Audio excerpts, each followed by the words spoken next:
And how's it going, everyone? And welcome to the Roll for Stats podcast. We will be talking about life, D&D, and whatever the frick else comes up. For today's video, we will have co-host me, No Fun Allowed, and joined by co-host Stan. Hey everyone, how are y'all doing? And today's rolled up character will be using a thing that probably gets used never. We're going 1d18 down the line. Are you ready? I wonder why it never gets used. This is more egregious than the last one, which was, like a D10 and a D8? Or a D12 and a... Yeah, I think a D10 and a D8 is what it was. Yep. Yeah, oh my lord. So bottom stat is a 1... So, well... The floor is lower than ever, but the ceiling is only just as high. It's terrible. It's terrible. All right, I'm going to go ahead and start rolling. Let's see it. What is your strength looking like? Have you given me a new character sheet? Give me a new...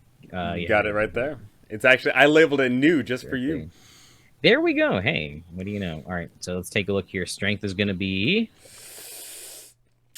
Oh... Let me just copy paste this. Oh... So we can... The anticipate... Oh! Woo! That's off to a beautiful start. It's off to a beautiful start with an 18, but it is now you're peaked. You can never be better than this. 18 strength. My God. Yeah, that's pretty hot with the capital H. Now even 13 Dex. Dex is 13. Good. That's really good. Pretty good for a D18. Oh, 14 con! Oh my lord! So your physicals are badass, but obviously the mentals. This is the mentals here are gonna be the big one. 9 int. 9 int, not bad at all. Pretty respectable. Terrible. Pretty respectable. About average. Yeah. 13 wisdom. Oh, this character's so good already. The charisma good. Doesn't even matter. And 12 charisma. Oh my God. How can you roll an 18 and not roll a 1? How is that fair? That's not allowed. Look at this. Look at this. I have 1 negative stat. One negative stat on D18. Oh my God, this is a amazing character. A strong... What this character can be so many things. This character can be a lot of things. This is a lot of strength-based stuff. Oh, you obviously want to lean into the 18 strength for sure. Absolutely. Oh, I mean, if I went, I could go Hill Dwarf or Mountain Dwarf and get 20 strength, 16 con. So that is the thing, right? So normally when you're doing point buy, the highest stat you can ever start off with in the game is a 17 because of balance reasons, right? But when you're rolling for stats, and if you get that 18 to start off with, oh my goodness, being able to start off with 20 because of your racial is insane. That lets you later down the line focus on feats that you care about or other stats that you care about, and that really fleshes out the character. Wow, yeah, no, that's that's extremely impressive. This is way better than I could have ever hoped. Oh, for sure. Genuinely. For sure. Genuinely. On a D18, where your ceiling is a 1, where I could have rolled a 1 on the Constitution. Oh, that would have been so just great. That would have been terrible. That would have been a worthless character. Minus. Absolutely, just straight into the garbage. It would be funny if he has like a 1 Constitution and then an 18 Strength. How do you roleplay a character like that? It's like, how do you do that? It's like they're the strong man, but they got a class jaw, right? Where like they look tough, but in reality they are frail as can be. In reality, they have like extremely severe cirrhosis of the liver, multiple like congenital disorders. Just absolute, they're just they're like a chain smoker, Oh, you can definitely play along that route of like, oh, they start off like not as bad, but definitely they picked up some disease or picked up something. And in fact, actually, I think a fun thing you could do with that in particular is if someone had a low stat, like a lower than average stat, you could say that ties into the story, whether that be, there is a plague in the land that's causing everyone to, have lung cancer, or it could be something along the lines of they were cursed by some evil deity or whatever the case may be. There's always a way you can roll that into the game for sure. Well, roleplay opportunities I think are everywhere in D&D, and it's a mark of a good player that can just roll with it. And sometimes it's not always what you wanted for your character, but a lot of the time, you want to be open to the possibility that, things just aren't going to play out a little differently, and your character might want to kind of be a little more dynamic. Just have fun with it. Like, you know. Yeah, I mean that is the But reason why you should roll a character. You should not roll a character and then before rolling a character, think to yourself, "Oh, I want to be this. I'm totally going to roll up a paladin. I'm going to roll up a ranger that has this sort of personality." I think if you're rolling up stats, you just worry about the numbers first and then see what those take you and what direction you can spin those in. And yeah, that's no, something very important to consider. I'm a big fan of point buy. Just because, I like to kind of play a little more optimally. I think that, sometimes rolling for stats can be, you can have superstars and you can have characters that are just like, look, man, I'm really sorry about what you're like, I'm really sorry about this. I have heard of some DMs who will have like an overall value, and if you don't reach it, you're allowed to re-roll some of your Yeah, stats. something along the lines of I would think it's like around if your total isn't 70 question mark somewhere around there. Looking at your stats in total, you've got a whopping total of 25, 34, the 50, 34, no 48, etc. Your stats are pretty high. Your stats are pretty These fun. are very high. Yeah. These are stats that you would probably expect to see with a point by character in fifth edition. Um, Except for the, Getting up the major upside of one of those stats was supercharged, which you normally would not be able to do. exactly like having the 18 in strength is, again, you can't start with that, and that's sometimes one of the fun things about rolling four stats is you can sometimes get stuff that you just normally can't get that high. You just normally cannot get, an 18. I mean, most DMs, when they do roll, or I think it's fairly common practice, is you do 46, drop the lowest. Yeah. Not a lot of DMs force you to go down the line. Obviously, we're doing this because we love brutal things, and this is really more for fun. But a lot of time, if you do commit your players to rolling down the line, you have to be aware the classes that are going to be in your campaign are out of their control. Yeah. No one's going to want to play a wizard with 7 intelligence. Although if you do, that could add, some fun. It could be really funny and fun, but at the end of the day, if it's a long, 30+ session campaign, you're not going to want to stick it out just, being below average at what you're supposed to do, while the warlock in the group who's got a 17 in charisma just makes you look like a chump, or worse, a bard. Yeah. Because that bard already is styling, and he's going to be styling on you. Absolutely. And that takes us into our first topic here of house rules. I know for a fact that if I were to implement a rolling terrible stats down the line mentality and you wanted to play a class, I know for a fact that house rule in the fact that you'd be able to get your ability score to increase over the course of time because, we obviously think about 5th edition modules as going by super quickly, so it makes sense that your stats don't go up over time that much. But if you're running a long-form campaign where there is a tremendous amount of time, why wouldn't you be able to do a whole bunch of push-ups and get your strength to go up, right? If you are in a long-term campaign, why wouldn't you be able to go to school for a few years and get your intelligence up?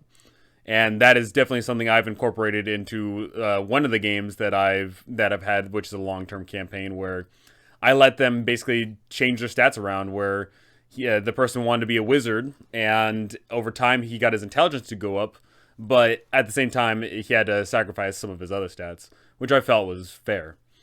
So, like, what do you think gotta about temper that? it with.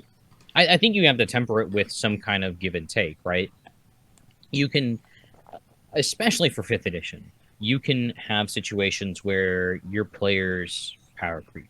and they may not even be meaning to, but they just, as a consequence of the way that fifth edition works, it's like, okay, you guys are getting pretty damn strong.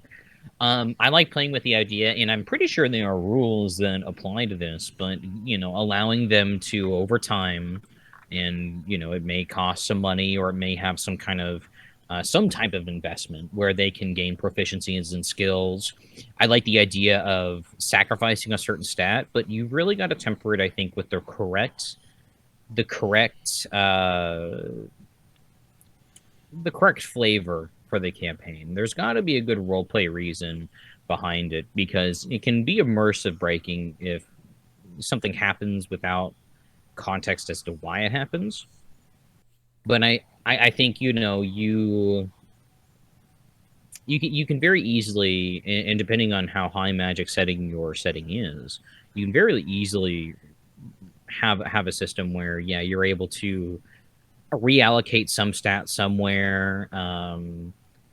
I wish 5e wasn't as restrictive on multi-classing as it was in older editions of D&D were, because it would be easier to say, okay, a few of your fighter levels convert to wizard levels. But in fifth edition, that may be really bad. If you're a level 6 fighter, you do not want to lose that second attack in a round No, at you level do not. 5. And it's but the way older editions worked, you would have some kind of base attack bonus, which if you took enough levels in wizard, they would equal, I think 2 levels in wizard would equal the same amount of attack bonus increase as 1 in fighter. So you could eventually still get your attack back, but by having kind of a different flavor.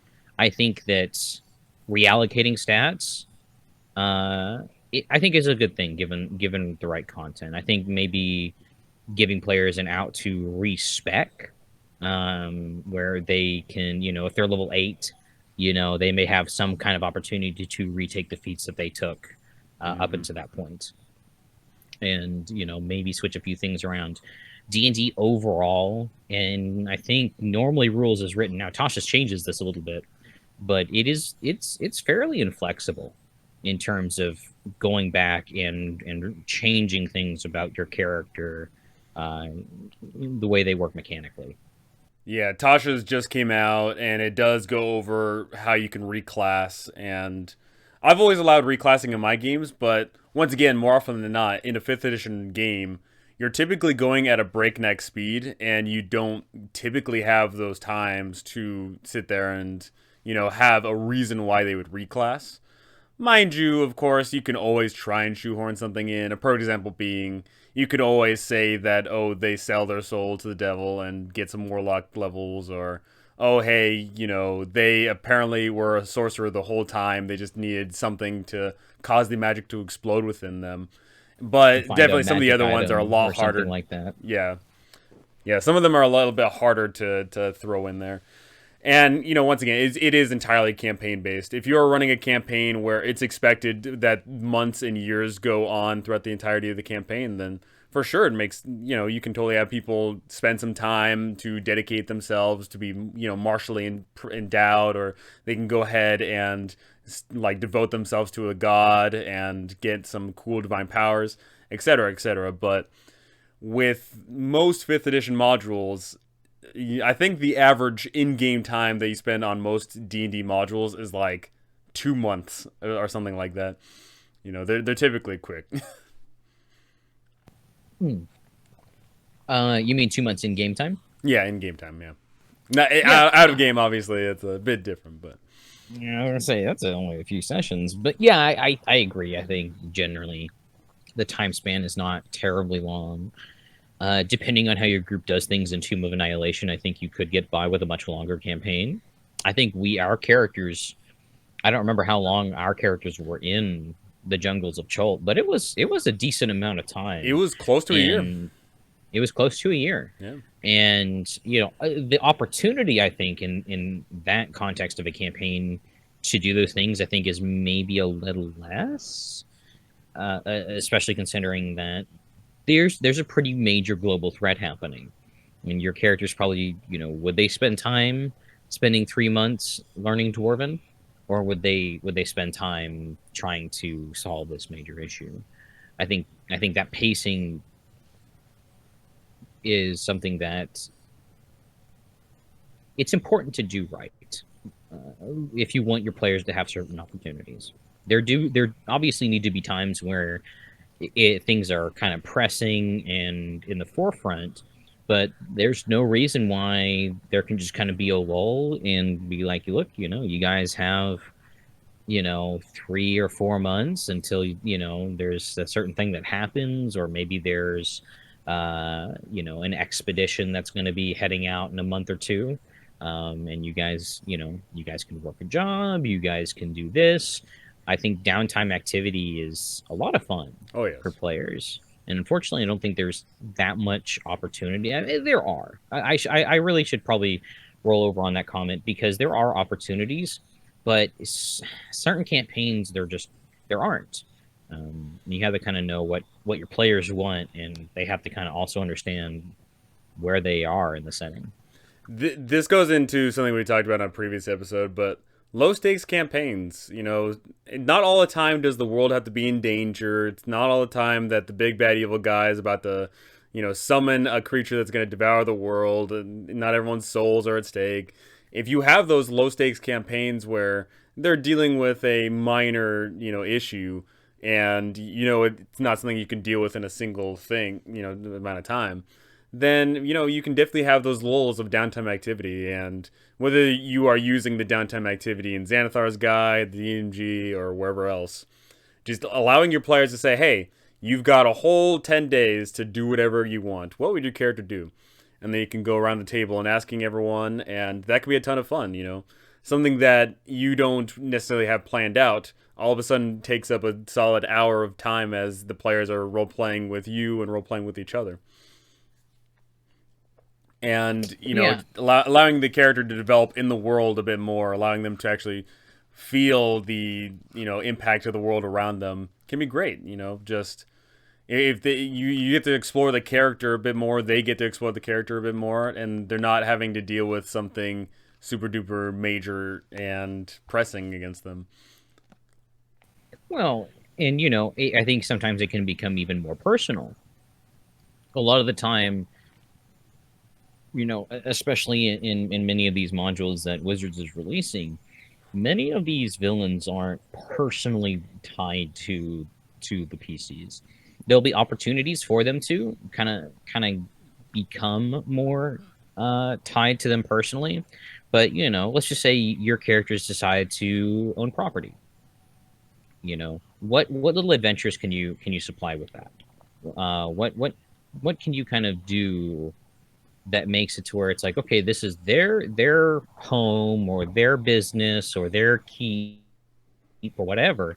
Anything that happens to it, they're going to be personally invested in, and there are great opportunities for that. In one of my campaigns, my players, they have an airship, and they're getting very involved with how they're interacting with the crew, how they're equipping the crew. They've got like ballista on the airship, and they're very very very invested in it. And it's very cool to see the players have something that is tangible, that they own, that isn't necessarily a magical item, or isn't necessarily a piece of equipment. And all it takes is one little poke, and it's all gone. Well, and that's the thing, is you have, as a DM, you have a greater canvas to kind of mess with your players a little bit. And it doesn't need to be malicious, but it could be something that is interesting. Maybe one of the sailors is a spy. Maybe there is, cargo in the airship in a secret compartment that the previous owner hid there, but the current owner doesn't know about. And, Maybe and the there's all airship was sorts of, stolen and they didn't know it. yeah, maybe it was stolen, or maybe like every full moon, ghosts walk the airship itself. There could be so many cool little opportunities. And sometimes I understand there is sometimes an opinion that I don't want to give my players too much. I don't want to give them too much gold. I don't want to give them too much loot. But I think there's always proper times to give them those things, especially if it opens up the plot fun little side quests for them to be involved in, right? Because if they're all like 12th level adventurers, there becomes a lot that is so low below their punching level that they're really not going to care about. Yeah. But if there is, if there's like a tribe of goblins infesting their basement in like a tunnel system, you bet that they're gonna start caring, and that can be its own thing in itself. And it's like, well, look, you have your men trying to catch these goblins. They're kind of successful. And the players, again, they may not need to go in there physically themselves, but they can have ideas and plots, and it kind of makes them think a little more creatively about how to problem solve instead of, we go in there and we cast fireball 4 times. For sure. And, the thing about giving your players things, this I found I've heard a lot in 5th edition is you give your players gold, they find gold out in the world, they take it off, the bodies, they get the treasure hoards, and they get all this gold. But what do they do with it? And the thing you have to always consider is when you're giving out loot, there has to be something that they're spending it on. And, I've found specifically in 5th edition that there is a limited, structure of where you can spend your gold and what you can actually get with it, because natively magic items are not priced. Natively, there isn't too much to do with gold. So you do have to go out there and find those resources on, okay, if I want there to be a magic shop, then I have to, say that this item's worth this much and it's this rare, so you can only get one of them. And you have to go out there and find out stuff yourself, and that really sucks.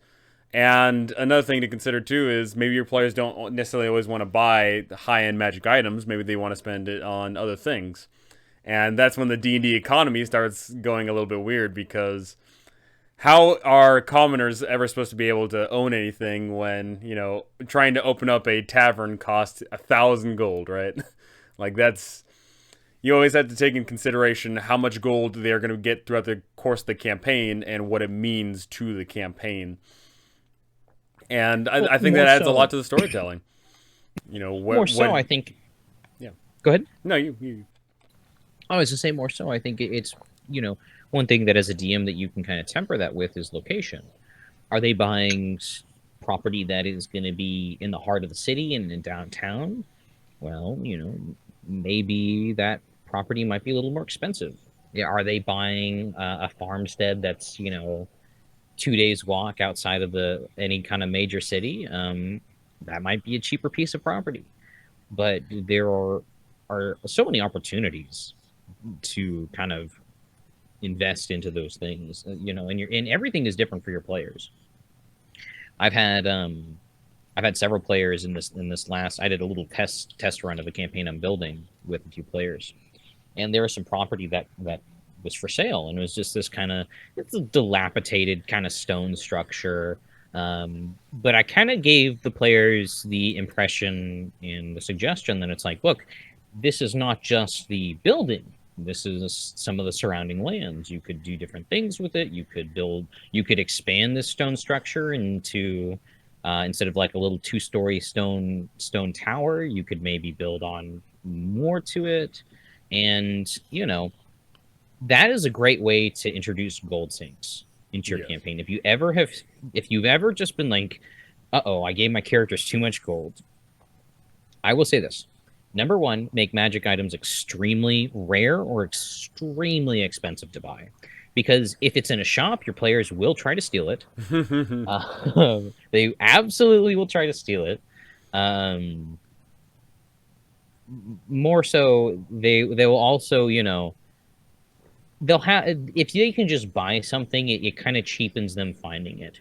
Now, sometimes it's a good way to kind of give players an option, but at the same time, I think, if they are magical items, they should maybe be on the weaker side. I don't think that you're going to find someone selling a flame tongue greatsword in anywhere. It may be in like hidden some dwarven king's armory, but he's probably not looking to sell it unless someone important wants to buy it from him.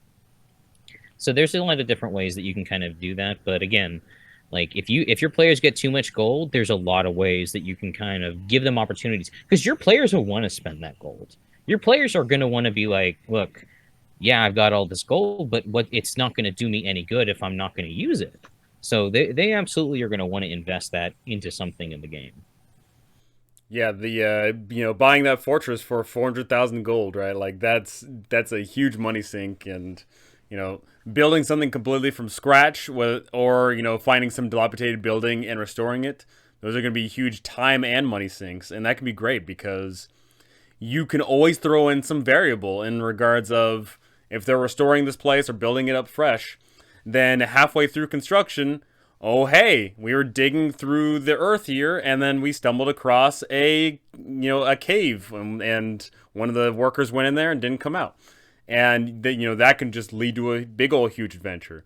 Or someone else comes in halfway through and says, hey, actually I own this land, so actually this is my fortress. And then you can get involved in like legal disputes. There's a ton of things you can throw in here with your players spending time and money on something outside of the adventure that you already have planned. But I mean, that itself is its own adventure, so it works out wonderfully. In older editions, there was definitely a more emphasis on the fighting man or the fighter gets their own stronghold at ninth level. That was like baked into the class and character. And obviously now we don't have that because we expect our people to be hobos that travel around. But you should always consider like whether they be on an individual basis or if you just want to go down like the class route, what do they want? What is the end goal for these characters? Does that fighter just want to become, the most badass fighter in all the land? Or do they want to start their own dojo where they train people? Does that druid just want to simply become one with nature, or does she want to create her own everlasting grove where all of nature can convene on it, right? Oh, something I need to do more and more, and I've done in the past is figure out what your players' long-term goals are for the entirety of the campaign, or not just the campaign, but also for their own individual character. What are they working for? Why are they adventuring in the first place? And that can be simple minor things of, oh, I just want to help people or whatever. But you can definitely sit down and be like, okay, you have some minor goals and you have some major goals. What is something that might not necessarily be in the scope of the campaign, but something that your player is working to? I did like the goal system that we did, and I think we did it in Tomb of Annihilation. I don't know if we ever did it for Waterdeep.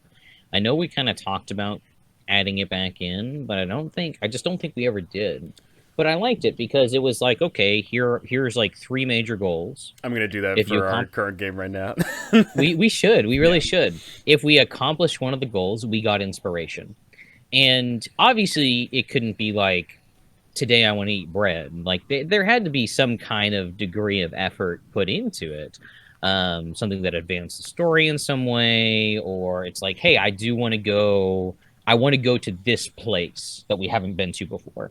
So there usually was like some discovery or some kind of, role play or combat that was involved. It kind of existed within the three pillars of D&D.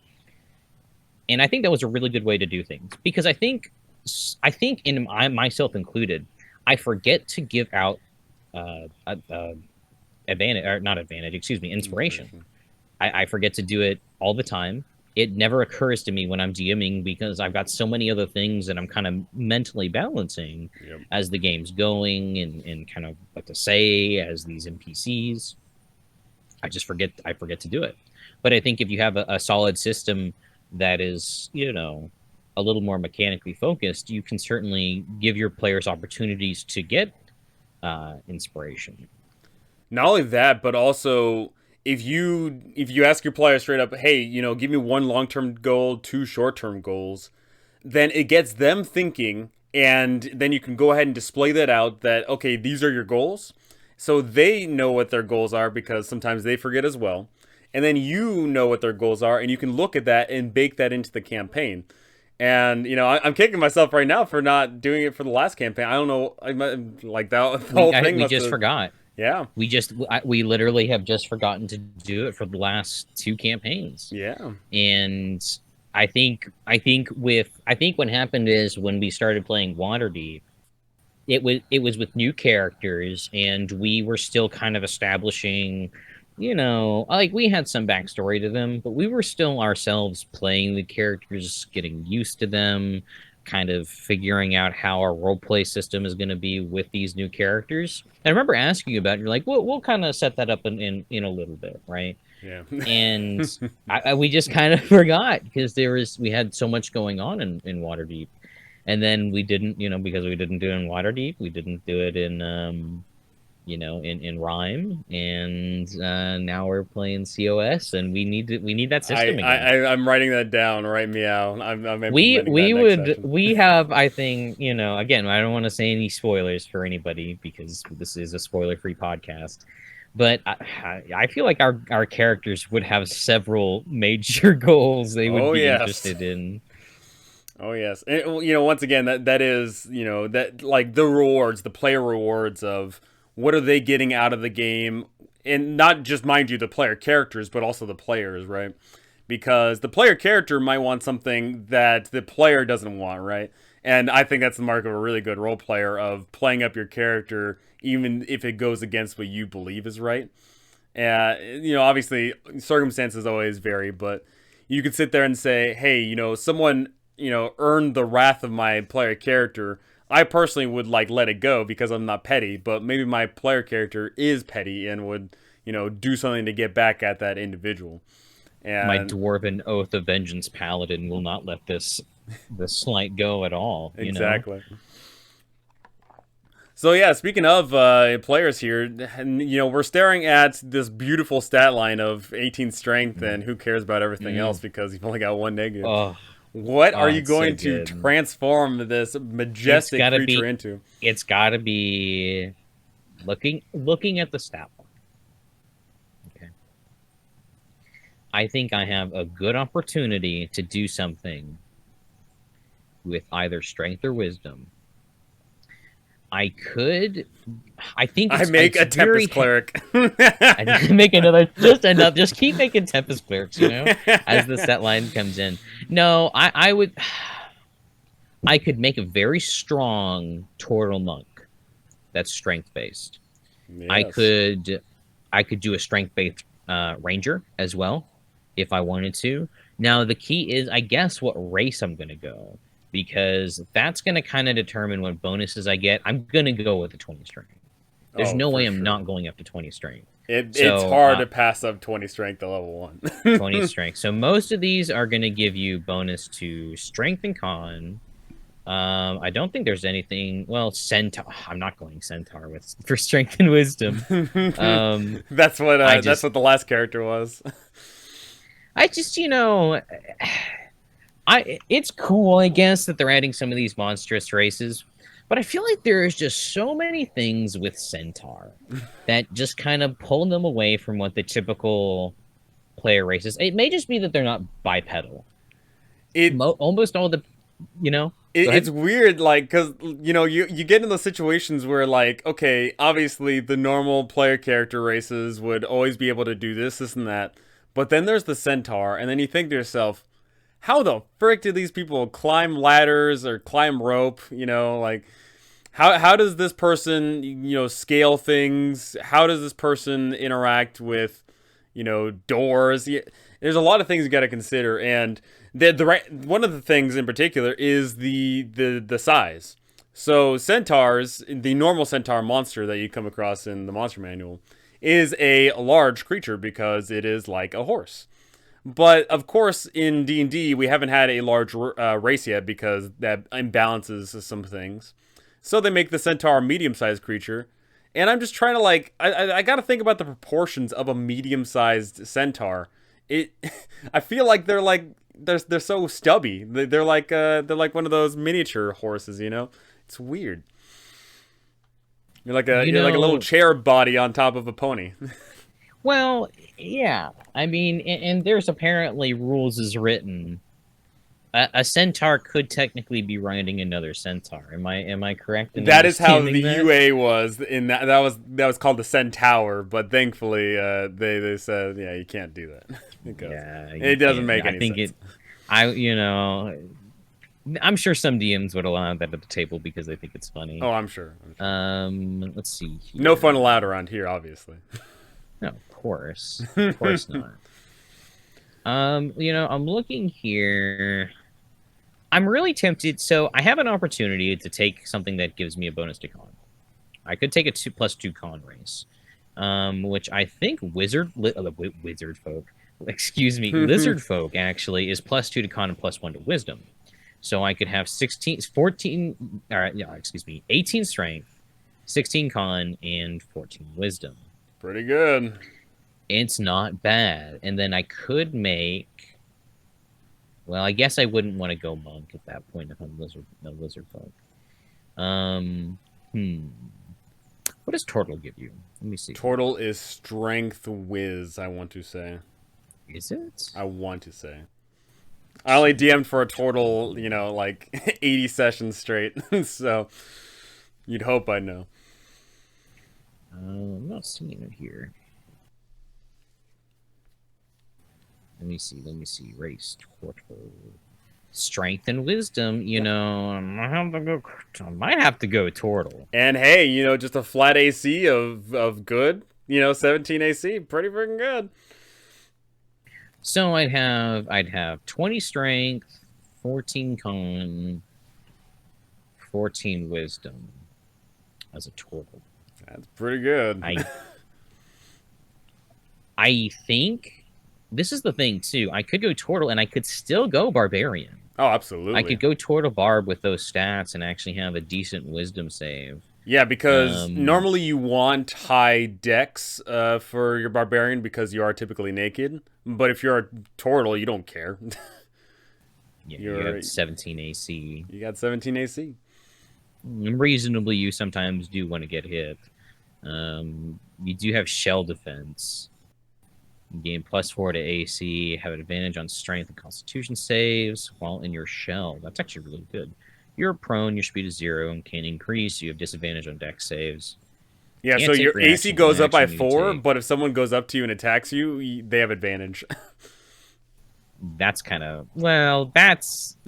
that's kind of like counterintuitive, because they have advantage. Advantage is effectively a +5. Correct. But if I guess it'd be very good. It'd be good against ranged attacks. Yes, absolutely.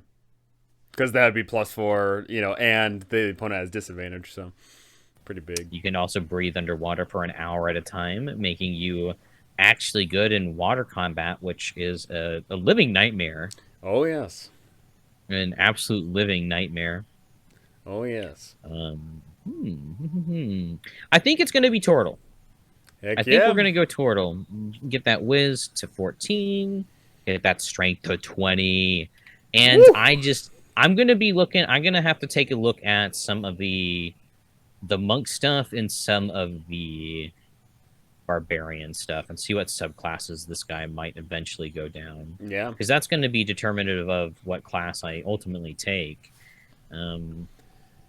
Absolutely. 20 strength. What a monster. And, the whole attack of, class feeding into your race and all that makes me consider all the way ages past. There used to be, 5 classes in the original D&D. There was Fighting Man, Thief, Priest, and then there was Dwarf and Elf, right? Dwarf and Elf were their own classes. Dwarf and Elf were their own classes. And, it's funny we think about that nowadays. That seems ridiculous. But is it ridiculous? I certainly think that there is a time and place where you could run a campaign, and, this isn't necessarily tied to D&D, but this is tied to any, role-playing game. I think you can have a world where it makes sense that, humans are the fighting men, and then dwarves are the priest, and then the elves are the rangers, and et cetera, et cetera. And obviously you have to be careful with this in regards of allowing your players creative freedom. But if your players are okay with that, and of course okay with all the themes that are tied with it, I think that race and class just being tied together, being married together, is perfectly acceptable. Well, in older editions, there used to be prerequisites for certain stuff, right? So, perfect example is paladins needed to be lawful good. And there were some classes that you would need to be a certain race to be, and that is present in fifth edition. If you want to be a sword singer, you need to be an elf, Yep. um, which I think is fine. I think that's really cool. I think it diversifies the setting. I think it adds even more complexity to what there can be in the world. One of the third edition or 3.5 races, or excuse me, not races, classes that needed to be a certain race was arcane archer. You had to be half elf or elf to be Yep. an arcane archer, and that had a whole bunch of other things you need to be.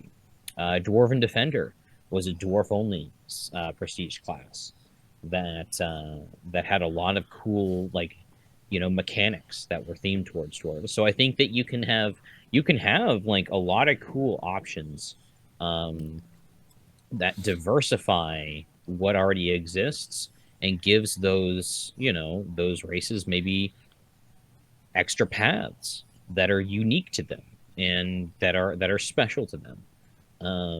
And I think that's really cool. I think giving players that opportunity is neat. For sure, and it can really actually help set up a themed game of yours. Like a perfect example being, if you want to play a Lord of the Rings style game where everyone is a dwarf fighter, and then you have like that one halfling thief in the party, right? I think that works wonderfully. It makes sense, and you can certainly play on those themes. And then you do you do the other one where you have the humans who are the fighters, and then you have the elf who's the ranger, and you have the I guess you have I don't know what race Gandalf would be, because fun fact, in the Lord of the Rings universe, like wizards totally aren't human. They're like No, crazy he's powerful like weird some things. he's like some god avatar or Yeah, something there's along something those weird. lines. Yeah, you can Uh, definitely set up those awesome themed campaigns where you sit down and be like, okay, so I've got several ideas for a campaign. I'm going to go ahead and put some things out on the table, and what do you guys want out of this campaign? And, that, I guess that brings us into another thing, too, of when you are making a game, or you're making several games, do you go ahead and lay everything out on the table in regards of what the themes are of the campaign, what's the scope and scale of the campaign, or do you try to keep it as vague as possible to leave it completely up to mystery? well, and I think that a lot of players, especially if they're more serious about the role play, are going to want some contextual information about the setting. Um, but you have some players who are like kind of, they're like, I'm going to make my character and I'm going to roll with it, and if it comes into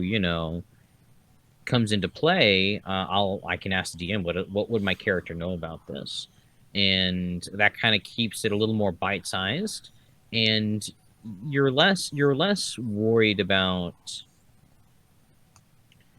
the creation backstory process, which I think is important. Don't get me wrong, I think that's important, but I think that sometimes you know just getting into the setting and finding out for yourself, there's a level of exploration and satisfaction that you get from that by kind of learning when you're in the game, kind of those things. Now, I think that there you should always give your players some contextual information, but sometimes it's cool to like for them to find out. It's like, yeah, the only people who can wield magic in this setting are elves, or dwarves are extremely resistant to magic but can't cast it.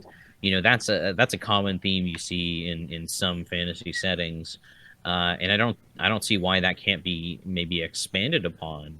And I think that there's plenty of opportunity to add flavor and spice, especially if you're homebrewing your own world. You kind of want to ask yourself these questions, and put yourself in the position of a player and ask yourself, say, what would my players ask me if I were in their situation? What would I want to know about what I've already presented to them? And that could be a good way to help you fill in some of those cracks uh, that may be present. Absolutely. I so for one, when it comes to world building, it's always tough. You always have to sit there and say like, okay, what are the things that I'm going to introduce, and why are they the way that they are? Because inevitably everyone's going to ask everything, and you should always have these things prepared ahead of time. Which is why in the RPG that I'm actually making, the one that I'm writing up, one of the major themes of the entire world is that no one knows anything about anything, really. Part of the world building that I've got in my game is that everyone has been locked away in like a series of towns, and there was a perpetual fog in the world, and no one was ever able to go outside of the boundaries of like whatever dwelling they were in.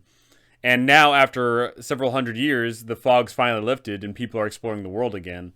And so the world building I'm introducing is, stories that have been passed down hand by hand, which inevitably are going to have some grains of truth in them, but of course are not going to hold up to the present time.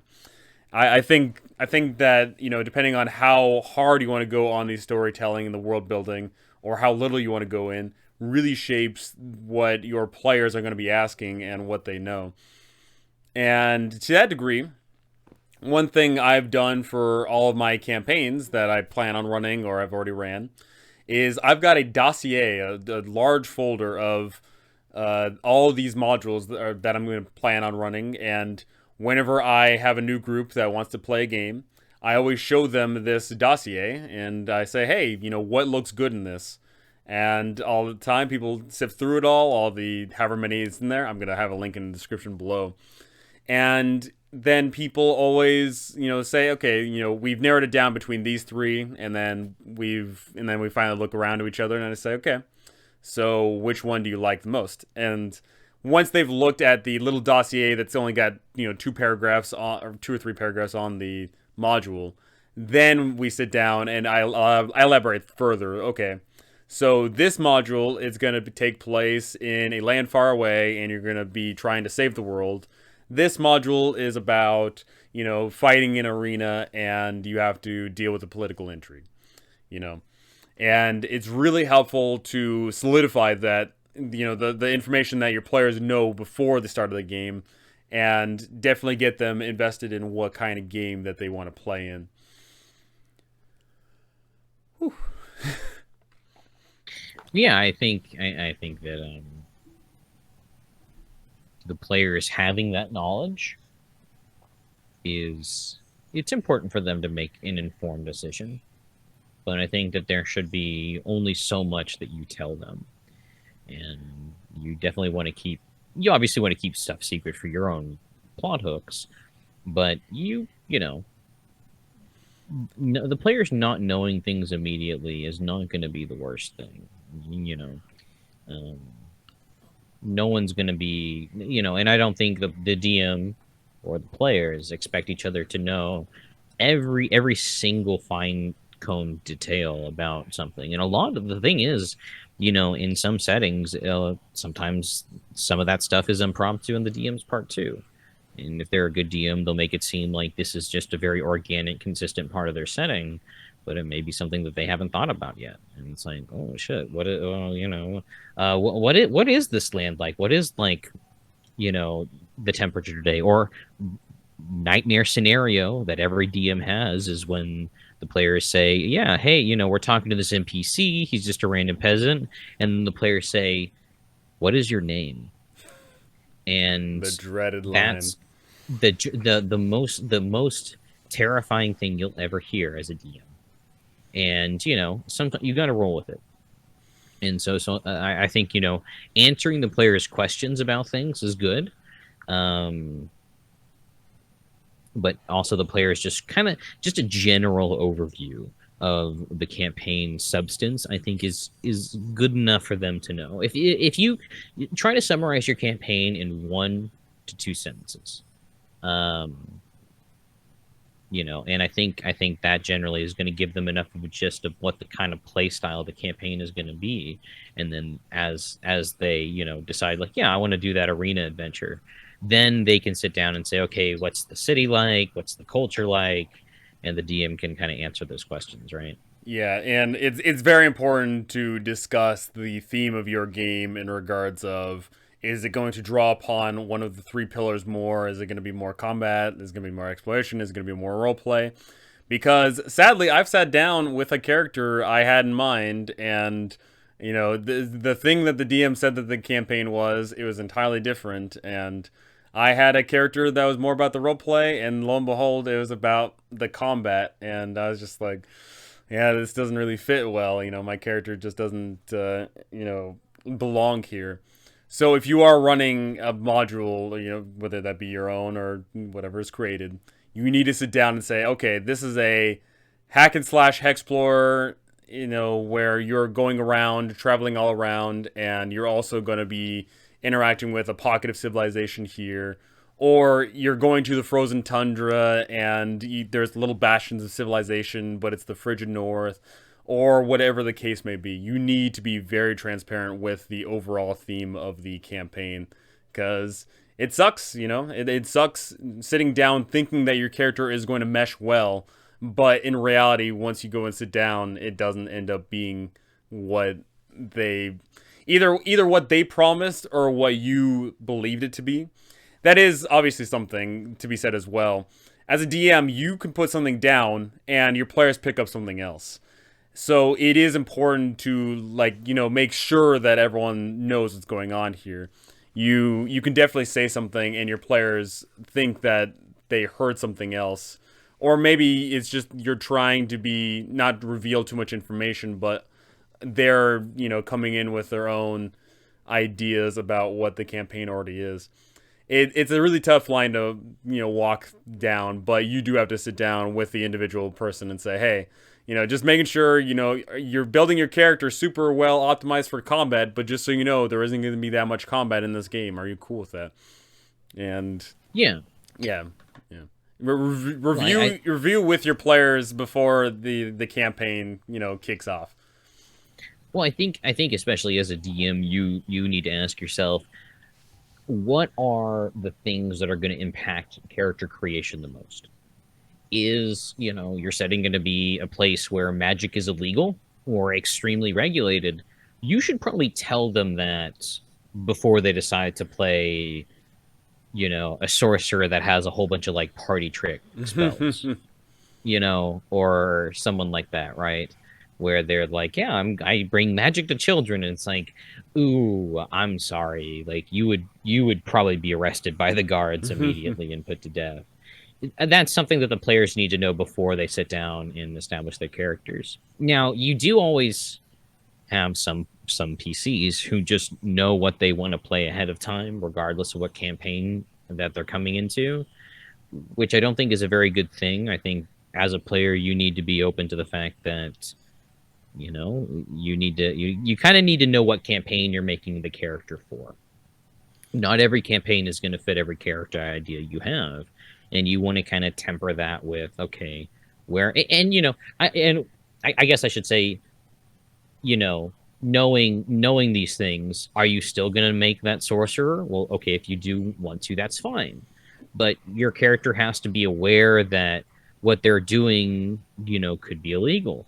Now, maybe they work for, nobles, and, the nobles are like, yeah, bring over the wizard and have him play, do some magic tricks and, stuff like that. And maybe there's a place for your character in the world, but you need to understand the character that you build is going to have to interact with the setting.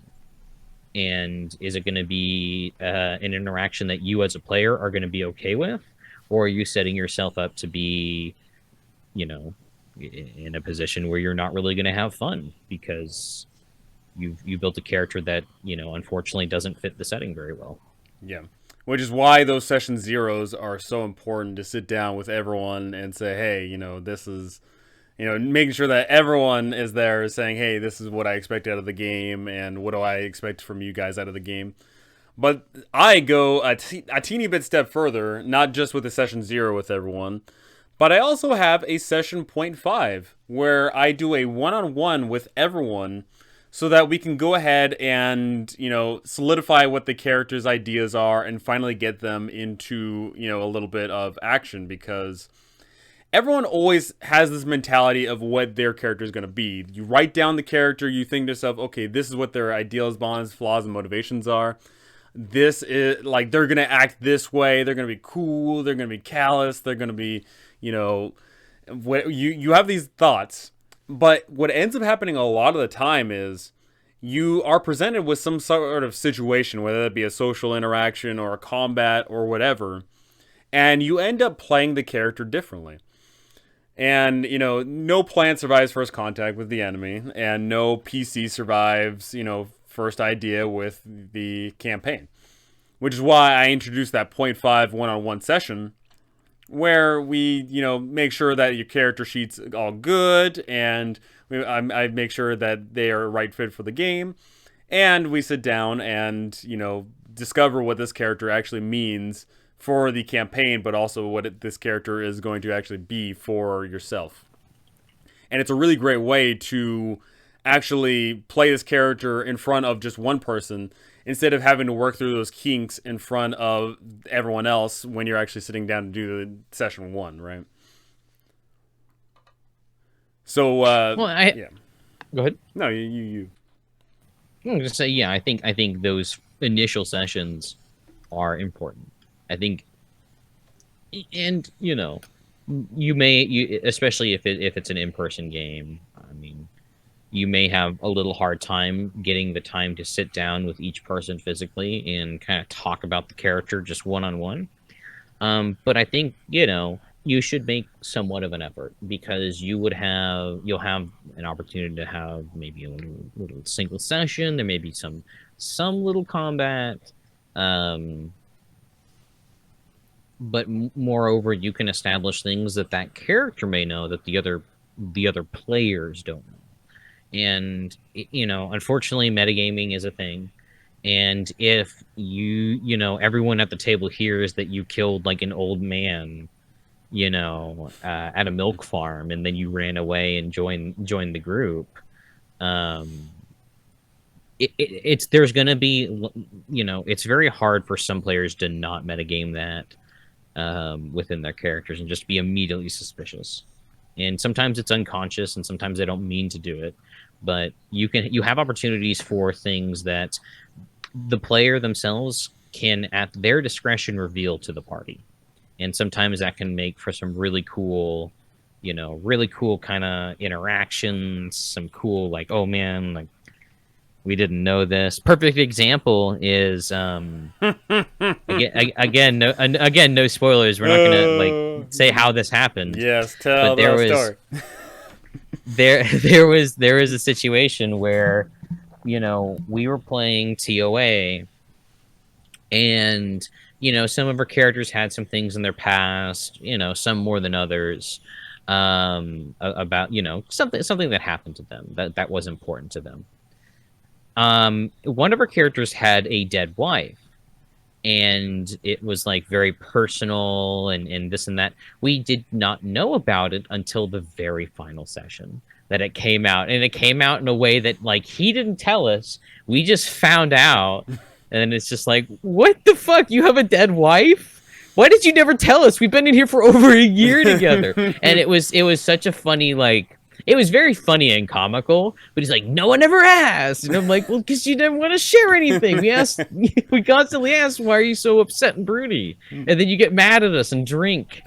And it was so fun. You know, it was very funny, but, you know, none of us knew that. None of us as players knew that. And that was part of the surprise. And it made it a lot easier for us to be surprised in roleplay, because we were surprised out of character. And, you know, I think that's when you have genuine, organic things that happen, that it's just like, oh man, like, I'm surprised along with my character that I'm playing. Holy shit. Like, wow, you know, and those moments are really fun. For sure. And, you know, that's the thing is, sometimes holding on to those secrets can be a very powerful thing, and especially if they get revealed over the course of time. But sometimes, of course, you know, sometimes those secrets that you hold on to, they get revealed, and it was not worth the price of admission. entirely depends on your group. It depends on the secret. It depends on the reveal. It depends on so many things. And there is no right or wrong way, I guess. But more often than not, holding on to a secret for at that point it had been like 50 some odd sessions. We had It played TOA for a while. Yeah. It was. I don't know if the reveal was as impactful, but I mean it's memorable, I guess, and that It was. certainly is memorable. We all remember that from that moment, and I think it was just, you know, we didn't know, and just how long he kept it a secret, both his character and him, and that was that was very applaudable because I think some other people would have said at that point. I think I'm not saying whether he should or shouldn't have, but I think that it was like it didn't come up in a way that we were able to really talk about it in roleplay with our You guys characters. were a little preoccupied at the time. We were a little preoccupied at the point. It happened during a very, very, very difficult encounter. Very difficult encounter, and so. But yeah, it was certainly memorable. Like every single player in that campaign remembers that, and moreover, I think that's a good sign of just a good campaign when you can sit there and talk about something that happened 3 or 4 years ago, um, and fondly remember a lot of the stuff that happened in that campaign. Sometimes we'll be sitting around and just hanging out, all of us, and we'll just talk about it, and we'll be like, "Oh yeah, remember that one thing that happened?" And it just brings it fresh into our mind, and those are the wonderful moments of D&D. Even after a campaign ends, it still lingers, and it still is in your mind, and I think that's a sign of a good campaign. Mind you, there's many things that can linger that aren't necessarily positive, but Well, and we typically remember the negative things more than the positive things. But when you think back, to a campaign, I mean, there are certainly way more positive things that I remember from that campaign than negative. And I think that was because you had the right people. I think that is extremely important when you're putting together a group.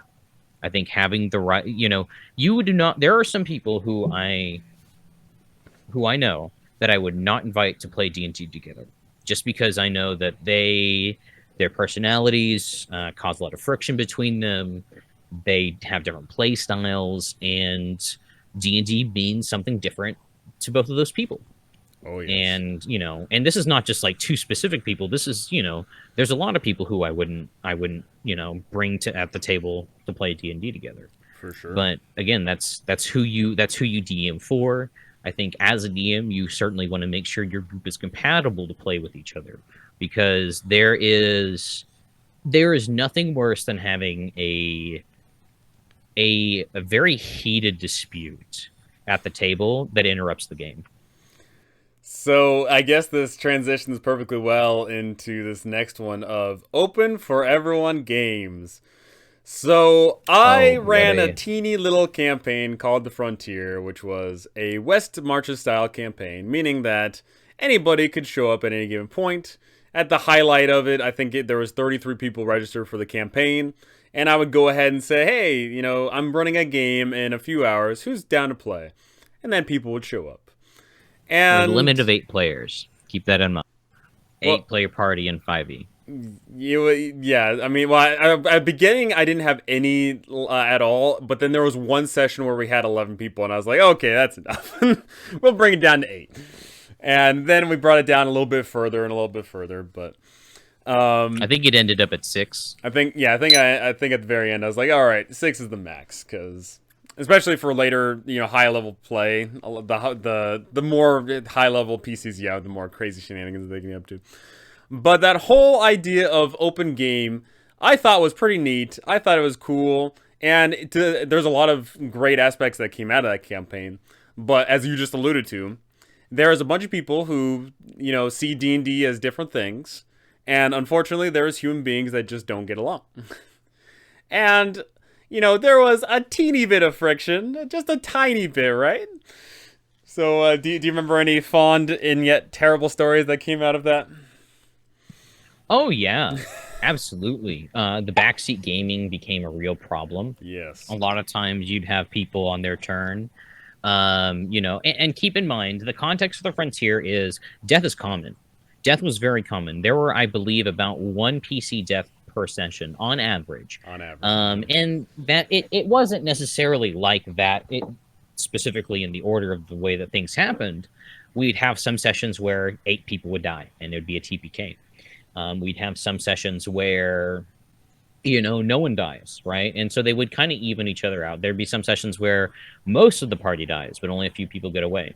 It was XP based, so we talked I think last podcast about XP and how then that interaction became, even with the 8 players splitting it amongst people with the T-Rex encounter, you still have XP getting out, just getting crazy Oh yes. with how much your characters advance.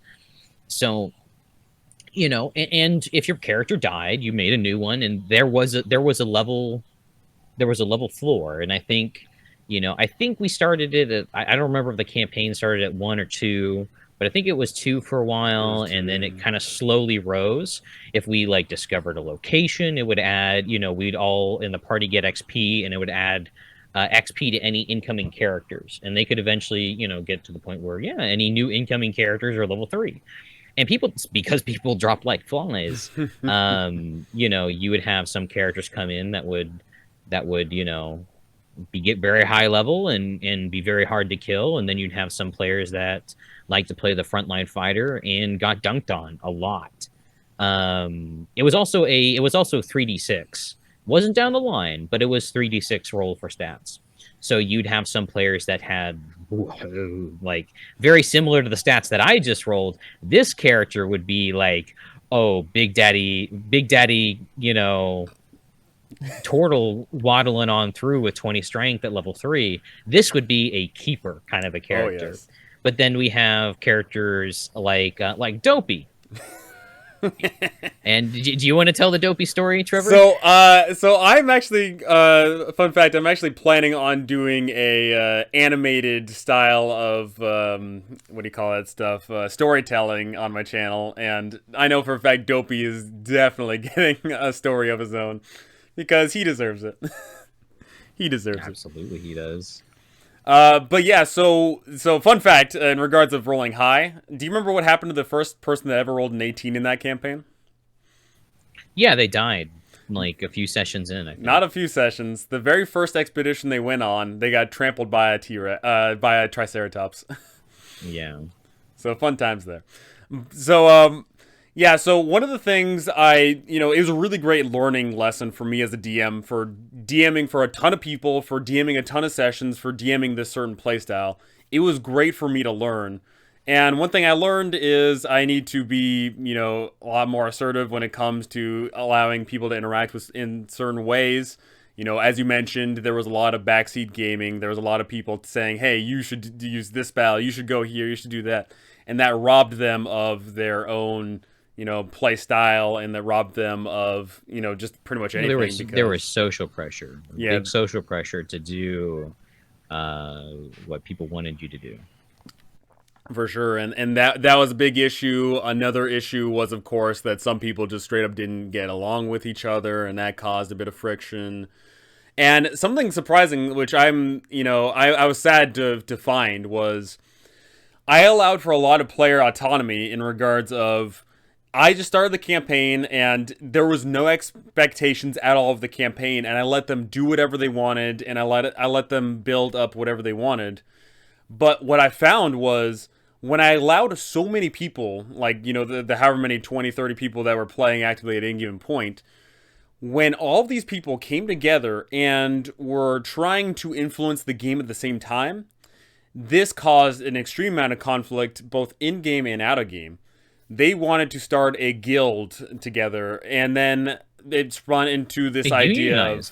Huh? They unionized. Yeah, so they unionized, but at the same time, that was cool. Like, the fact that they just came together without my incentive. They came together, but at the same time, there was a big issue of should there be multiple guilds and different leaders, or should this one mega guild have control? And once it became decided that there was one guild, then, oh, how should we handle, distributing magical items, and how should we distribute gold? And And there's like a whole credit system and too. there was a whole credit system, and this was something that went on for days and days of in and out of game talking. And it was a really great social experiment on my end, because I was just sitting back watching a lot of this. But now that I've gone through that, I know for a fact that the next time I run one of these games, I'm not going to allow for as much autonomy. I will be allowing for certain player choices, of course, but I won't be allowing it to get to the point where it's an open conflict, because, that just sucks. And that did drain a lot of the good times out of the game. That's something you do not get when you're playing a 4-player campaign. It just isn't. There's no Well, way. Not in that degree. there's one specific scenario that I remember that I thought was really neat. And at this point, I think I kind of had taken a back seat because we had killed a dragon in the campaign, and I'm like, oh man, my character killed a dragon, got a bunch of loot, and I'm really afraid to play him now because players are going out there and dropping like flies. So I want to very scared. I want to say almost all of those dragon slayers got killed at some point, except for Not me. except for Not two me. people, I think. Yeah, no, not me. I had the highlight. Yeah. But one of the players had bought a trade post, and he invested, I think, like 3,000 gold. He was part of one of the groups that killed a dragon. They had killed another dragon not terribly long after, and he was also in that group. So he actually had quite a lot of capital that he had to his name. And he bought a trade post, which generates gold over time. And the guild wanted to buy it from him. And I think he went half and half with someone on it, or maybe someone else had Yes. another one. I can't quite remember. Yeah, But he was like, I'm not going to sell for like, I want double. And the guild was like, no, that's ridiculous. And we don't have that much money, because the way the guild credit system worked is the guild didn't actually have that much money. It was very much kind of like a bank. But they had a credit system. So you could have 5,000 gold in guild credits, but the guild only has 2,500 gold. But you could use those credits to rent magical items, and, it was like its own currency. And it was very cool. But, this discussion went on for almost a full week of them trying to discuss how many credits he'd get for the the trade post. And then there became, like you said, like, should there be multiple guilds? What happens when 6 of the players are from one guild and then the other 2 are not? How do they get distributed stuff? Or do they? And a lot of people got a little bit butthurt about some stuff. There were some people who got very, very into it, and they cared about it, but they were there quite often. I think at its height, you were running 2 games a day for pretty consistently. There were like 80 sessions done in 2.5 months, I think. It was 80 sessions between. No, so there was like 60 sessions in 2 months, and then there was like a teeny bit of a break, and then we concluded the other like 20 some odd later on. And is that still in the Discord? Do you still have those chronicles? So fun fact about me, I do a write-up of every single session I ever do right now, for the past however many years I've been doing it. And that's a really great way for me to look back on the games that I've ran, and a really great way for players to look back on it. And I wrote up an entire thing. I wrote up a thing on every single session that ever happened in the Frontier. So it is fun to look back on those sessions and be like, oh yeah, that's the session so-and-so died. Oh, that's the session that they fought that dragon. Oh, that's the session where da-da-da, I find that doing a write-up of your campaign is a really great way to... it's a really great way to help prep. It's a really great way to look back on what you've done and all that fun stuff. I recommend that you do a write-up of every single session. But there's a write-up of that for sure in the Discord there. Yeah, but we can see how many sessions that there were, because that's also a good way to track how many sessions your campaign has gone for. Yeah, because if you do not ever write down... That's something that... yeah, if you do not write down how many sessions you're playing in, you are going to forget around some marker somewhere. It's bound to happen. Yeah, I think we did the math with one of my groups, and it's like the campaign they're currently doing. They've done around 50 sessions. They're getting close to the end. But keep in mind, like 50 sessions is nearly a full year if you play every week. Yes. And if you play every 2 weeks, it's almost 2 years. So, you know, if you plan to make a 50 session campaign, you are planning to make an Odyssey. You're planning to make a long, long campaign.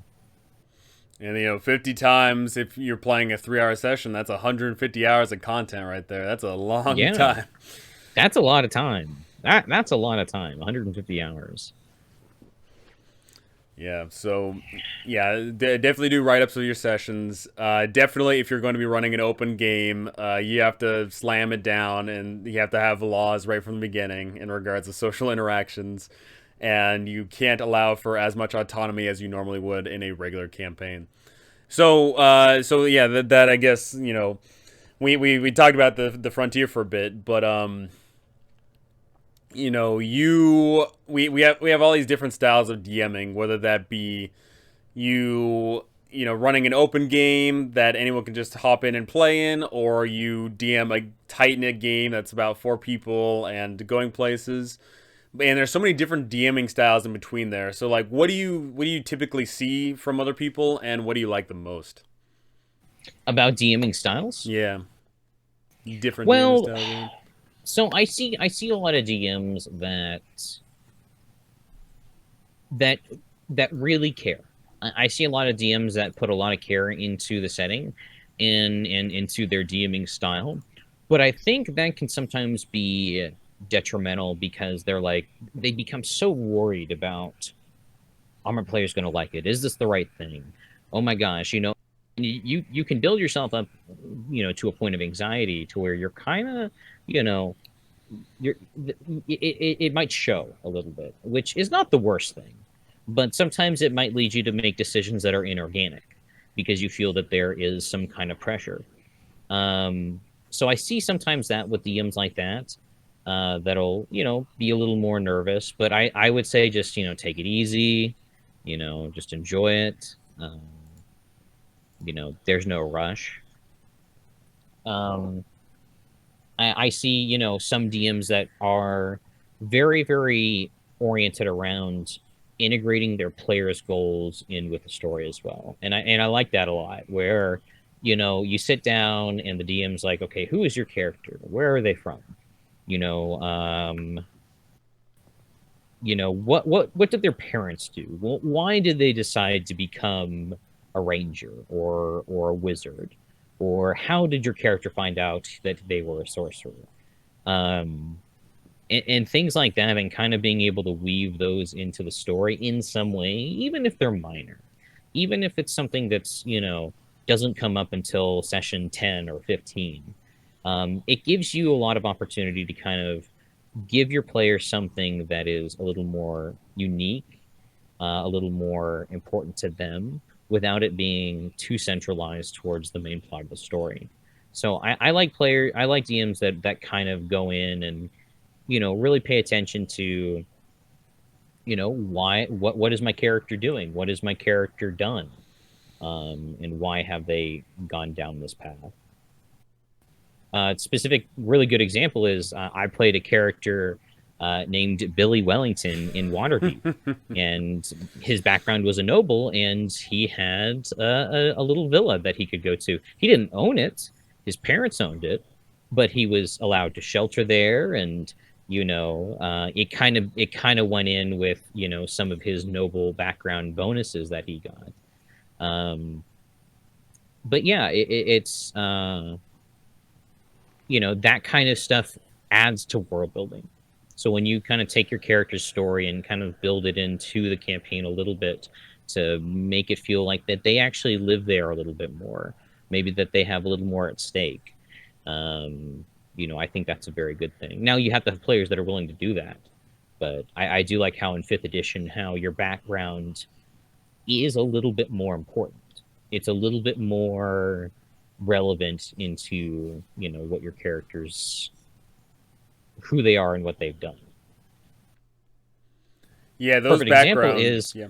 this turtle is actually going to be a sailor. Heyo. And that makes sense. I'd imagine there'd be turtles that would be sailors, and they'd be awesome at it because lo and behold, they fall off. Fall off ship. They're doing pretty good. And turtles, as written, they're supposed to be like this adventurous race that go out and do things because their typical lifespans are only 50 years old. That sucks. If you're only 50 years old, of course you're going to spend your time going around exploring the world. Why wouldn't you? Right? And that certainly, I think, played in a little bit with that one character I DM'd for.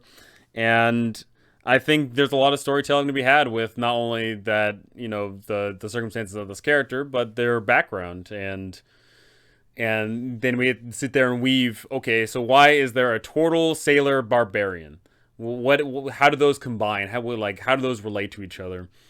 And you could do so many things with that. They could have been in a shipwreck and been marooned on an island for 10 years and had to live off the land, or during their travels they could have met with some awesome warrior that taught them how to fight, or there's a ton of ways you can go ahead and dress this up. And speaking of dressing this up, I'll go ahead and look at the character real quickly, and you cannot go wrong with a 20 strength barbarian. You can't. You cannot. I think so. Obviously, these characters are coming in at level 1, so I can't quite do this yet. But this is my projected path for Oren, is going to be his name. Oarren. And I know for a fact the story of the original Oren is going to be definitely we might just oh my gosh, yeah, we might talk about Oren. That is a spoiler, though. We can't talk about him, unfortunately, without spoiling some content. Needless to say, sadly, if viewers of the or listeners of this podcast might think I'm a malicious DM who kills a ton of people, and that's certainly true for the campaign. If I am running a deadly campaign and I say, hey, this is a deadly campaign, it's going to be deadly. I don't BS. If I say, hey, it's expected that you're going to die, you're going to die. But if I'm running a traditional game of D&D, then death will be present if there's a combo of two things. If you are unlucky and you are making bad decisions. If you do those two things, or you have those two things, then you are going to die. But if you come in with a combination of good tactics and good dice rolls, then you will more often than not succeed. And I have killed many a PC, specifically in the Frontier. That was obviously a meat grinder. But for typical campaigns where I'm sitting on the table with 4, 5, 6 people, I'm typically not killing nearly as many players. It typically doesn't happen. I fortunately have, on average, intelligent players that don't go out and do dumb things. They do dumb things from time to time. They do get themselves jacked up, or they get NPCs around them killed. There's plenty of stories to be told with that. But I don't go out of my way to kill players, because killing player characters... Well, I never kill players because that gets you arrested. I never go out of my way to kill PCs. Typically, killing PCs should be reserved for something special. If you are running a story-driven campaign, if it's a narrative campaign, it would suck to have an elaborate, amazing backstory. It would suck to have an amazing 20-session, 30-session journey, and then your player gets killed, or the character gets killed by some goblin ambush that's a random encounter, right? That is not how you end the story of some character. It just isn't. Their death should be meaningful. Their death should be impactful to the campaign. They don't need to be, melodramatic. They don't need to be, they die as they're fighting, this big bad evil guy and they're trying to save the world. It can be as simple as the player wanders off somewhere and gets themselves killed, and it leaves the other players in a terrible circumstance. And it, whatever the case may be, it should be impactful, it should be memorable, and it shouldn't be just random. So, I've obviously racked up a decent body count against you guys. How many players have you killed, or player characters have you killed over the course of the years? Do the same PC count multiple times? Sure. Okay, so thinking back, in the first campaign that I DM'd, we had a person named Richard who played multiple PCs. Oh yes. And this is actually a fun story to talk about too, about how his last character got killed. So Richard, he okay. So I'll say this, he played, I think, about 4 or 5 different characters. Some of them admittedly did not get killed off, but they were chased away and later introduced as NPCs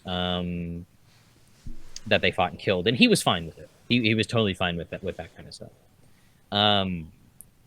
His, it's just, there's so many stories about these. So I guess on the first campaign, I would say, just short answer, I think I killed about, I think I had like 6 deaths, including all of Rich's characters. Now, all of Rich's characters died. There were 4 or 5 of his characters that died consistently.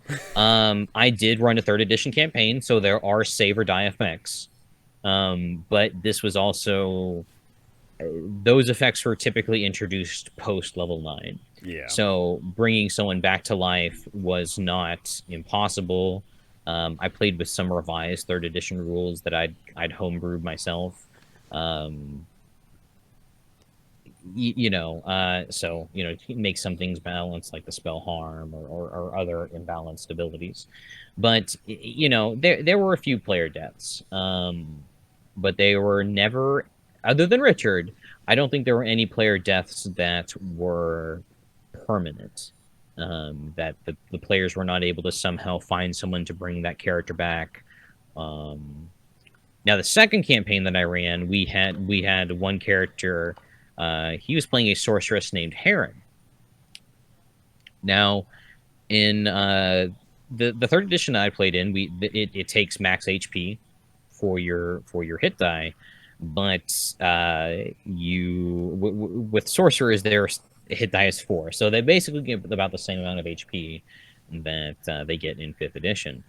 Now, this character only had 10 Constitution, and everybody else in the party was, a bit sturdier. So they got to a point where they had very, very little HP, and multiple times they would sometimes trip a trap that did a lot of damage.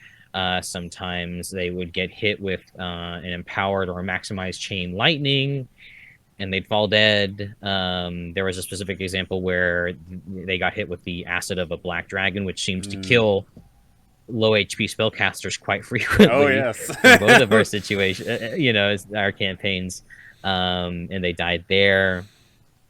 I've had a share of player deaths. Now, my campaign that I'm currently playing on or DMing for on Thursday, they're running through the same module, but they've had no player deaths so far. They've gotten all the way to level, I think they're 13 or 14 right now. I think they're 14, and they've had 0 player deaths, which is very impressive.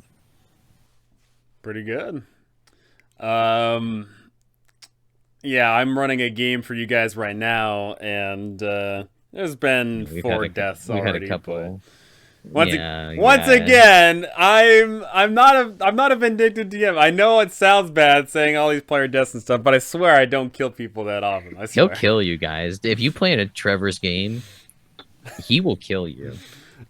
He'll say make up a character. He'll say make up 2 characters, and pick one, and then you'll pick that one, and he'll throw it away before the game even starts. And he's like, "There you go. That's your first one."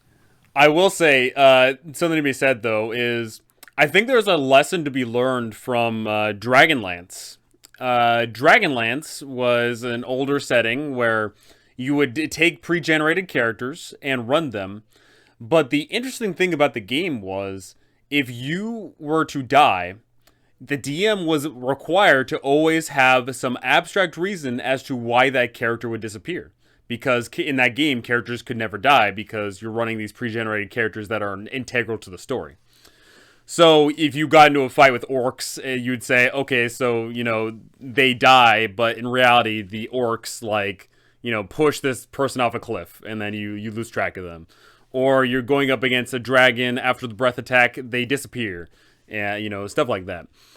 And something I was very, very proud of is I had one of those moments in one of my games. I had a moment where someone died, but they didn't die. And I think that was led to one of the greatest reveals I've ever had in a game for sure. And it was actually so surprising. I in fact surprised the player of that character, and I think that was fantastic. I think Yeah, we were all sure he was dead. yeah, I think there's always something to be learned from. You don't have to kill your players if they don't have to, right? It can obviously be next to impossible sometimes, where if you're in the middle of a fight and someone dies and your players win the fight and then the body's right there, that's impossible to explain that away. So you usually have to do it in a way where the body disappears, and obviously circumstances vary. Whether you're playing and like they get hauled away by a dinosaur, or they fall into an acid pit, but in reality it wasn't a real acid pit; it was an illusion. Whatever the case may be, you can definitely have those fun moments where you can introduce a PC later, and it'd be like, "Oh man, I can't believe I got away from Dippada," and yeah, because we're trying to build a story together, right? We're trying to build a story between the players, all of us, because the DM's not just the only storyteller; everyone's a storyteller. And when you kill someone right away, it cuts into the storytelling process. It Depending on who you kill and when you kill them, it can severely impact the game and impact the storytelling. In the current, in the circumstances of, let's say, that first character of yours that I killed, Orin, that was, I don't feel like it was as, it wasn't a detriment to the storytelling. In fact, I think it actually led to some storytelling. In fact, actually, now that I think about it, it led to some amazing storytelling. Because Well, it let me play another character, and I think that other character had amazing opportunities just because he was different than who Orin was. Orin was a unwashed, uncouth, had very few manners barbarian. And then I started to play Zoltan, who was a, oath of devotion, very, stereotypical paladin. But it was a lot of fun, and a lot of cool stuff came of it. I was not mad when Orin died.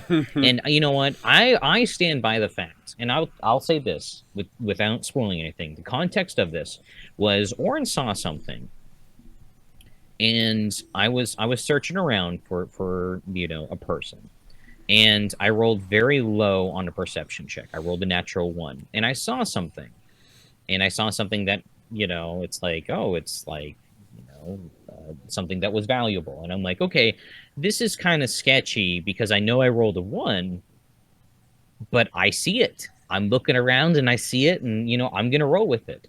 And I was very proud of myself for not metagaming the fact that I rolled a low perception check. Orin wouldn't know that. I know it because I see the big red number on Roll20. But Orin is just doing his thing, right? So you have to really kind of put yourself in the character shoes and kind of see that, yeah, they rolled a bad perception check, but they wouldn't necessarily know that.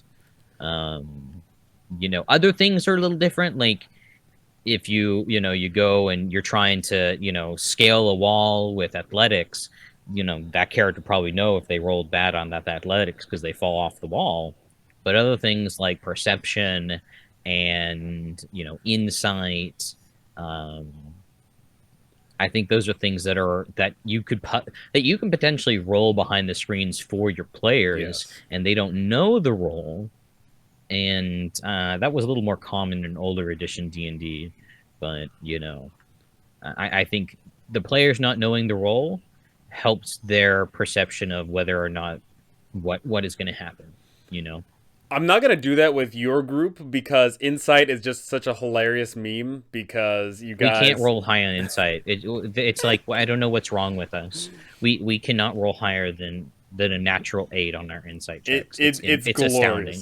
It's amazing how terribly unlucky you guys are with it. So I'll definitely keep that. Like, not only that, but Insight is not mind reading. Insight is not, detect thoughts. Insight is just, trying to pick up on a tell or something. But definitely with perception, I want to enforce that a bit more with me rolling it because you definitely, like you said, like you do have to sit there and not metagame, and that's tough because if I tell you there's nothing there and you roll a nat one, then you always inevitably have that person that goes, "Hey, maybe you should check it out." That always comes up, and then there's always I feel like if you just if you roll behind the table and then you say, hey, you don't see anything, then that still is in playing with the character. Is your character someone that is going to take something at face value and accept that, or is your character someone that is going to be naturally inquisitive and not believe everything? And I think that Exactly. is perfectly fair and fine. Because if you know that you rolled low and they're like, you don't see anything, even if you are playing to your character where it's like, I don't see anything, but I'm still suspicious, are you metagaming? And it's even hard to make that distinction because you could just say, well, I keep looking. And it's like, well, is the DM going to let you roll again? How are you as a DM going to approach that thing, or just say, well, you've kind of searched thoroughly and you don't find anything, right? Mm-hmm. So, again, it's a matter of, kind of what they do. I think a lot of the time you can have a PC who, it's very easy to say, I searched this room, and the DM says roll perception or investigation. But, I think it's more important to understand how the player is searching the room. Yeah. How are they going in? Are they hitting their foot against the boards? Are they cutting open the bed sheets to see if there's something hidden in there, right? Are they tearing the walls down? Are they knocking on the walls to see if they hear something? And I think if a player is a little more proactive in describing those things, it gives you more opportunity as a DM to give them success, because you can say, oh, there is something hidden in the wall, and they go up to the wall and they're listening and investigating that. Maybe they have advantage on that roll For instead of sure. just say, yeah, I searched the room. Yeah, I give out a ton of freebies all the time because if you simply walk into a room and you say, I look for stuff, and I say, okay, then go ahead and roll an investigation check. But if you go into a room and say, hey, what do I see? Okay, there's a bed frame. I'm going to go ahead and, knock on the bed frame and see if it's hollow. Then I'll just definitely tell you, okay, that is what you see.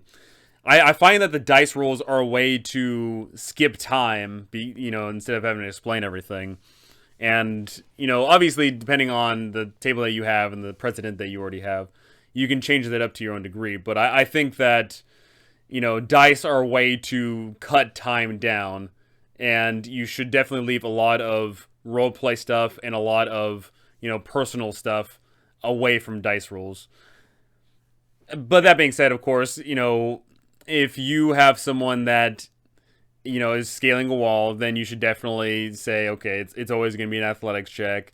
And if they are exploring around in the world and they see something for the first time, or at least in the campaign, they're seeing it for the first time, then you say roll a history check. But if you have someone like that's a super nerd and says, hey, is that one thing that I know? You are a D&D nerd, so you definitely get a lot of you definitely like look at something that I explained to you, and then you immediately say, oh, hey, is it that thing? And I say, all right, yeah, you know what it is. And obviously it depends on if the character should know that or not, once again separating the player from the character. But Exactly. it is important to give your players freebies every once in a while. Yeah, I think, and especially when it pertains to something that's central to the plot.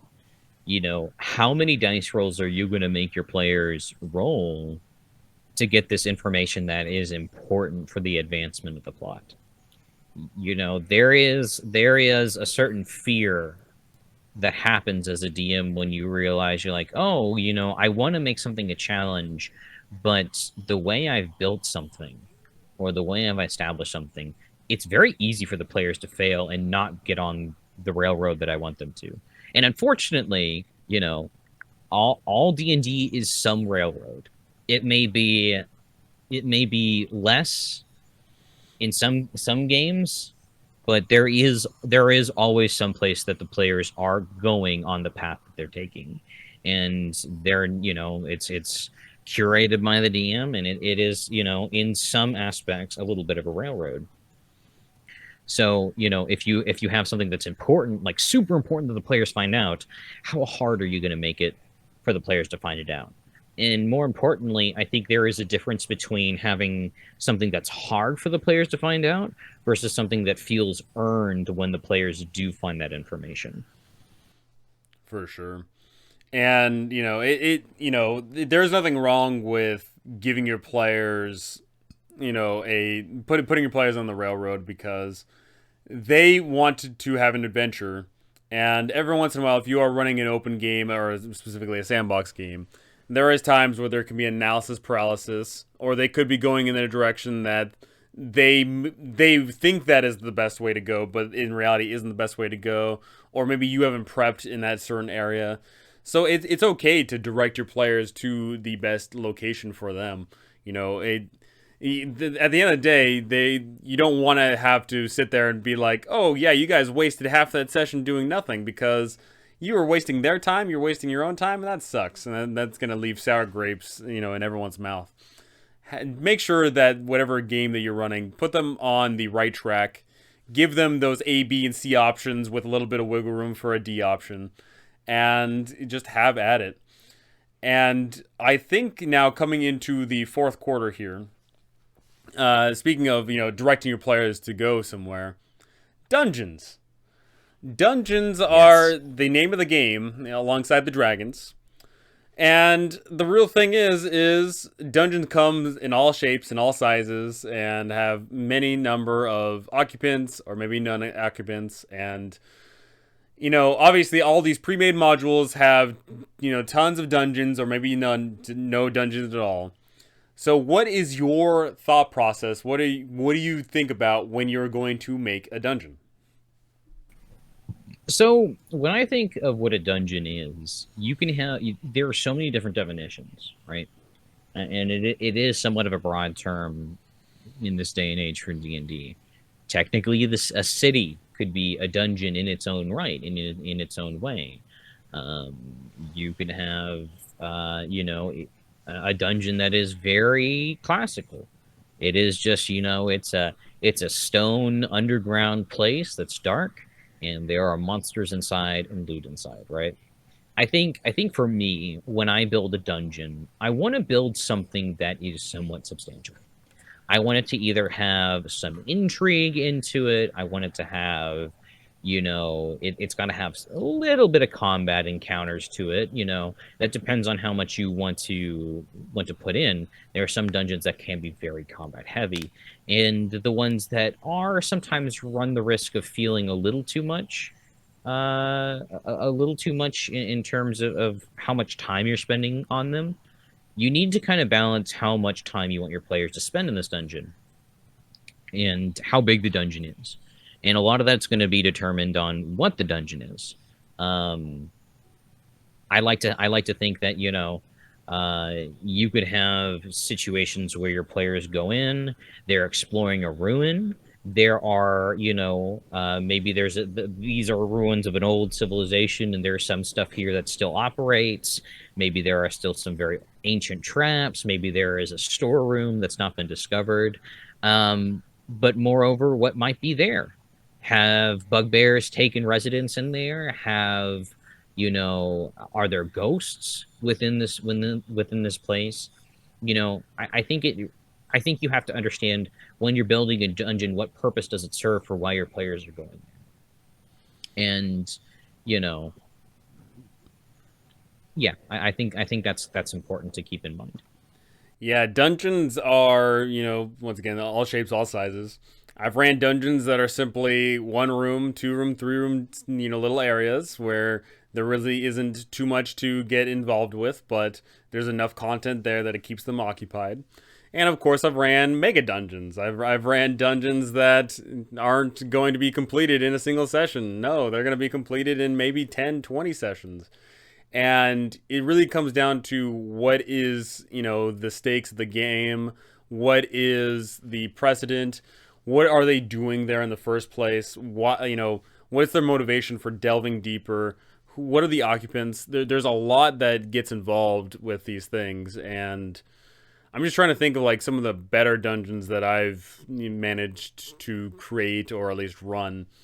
And I think that the best thing to have in a dungeon is an air of mystery. You don't know what's around the corner.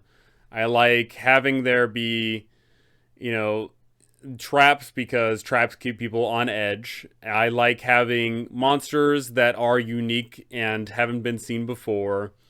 I like having a asymmetrical design so that they don't catch on to the location.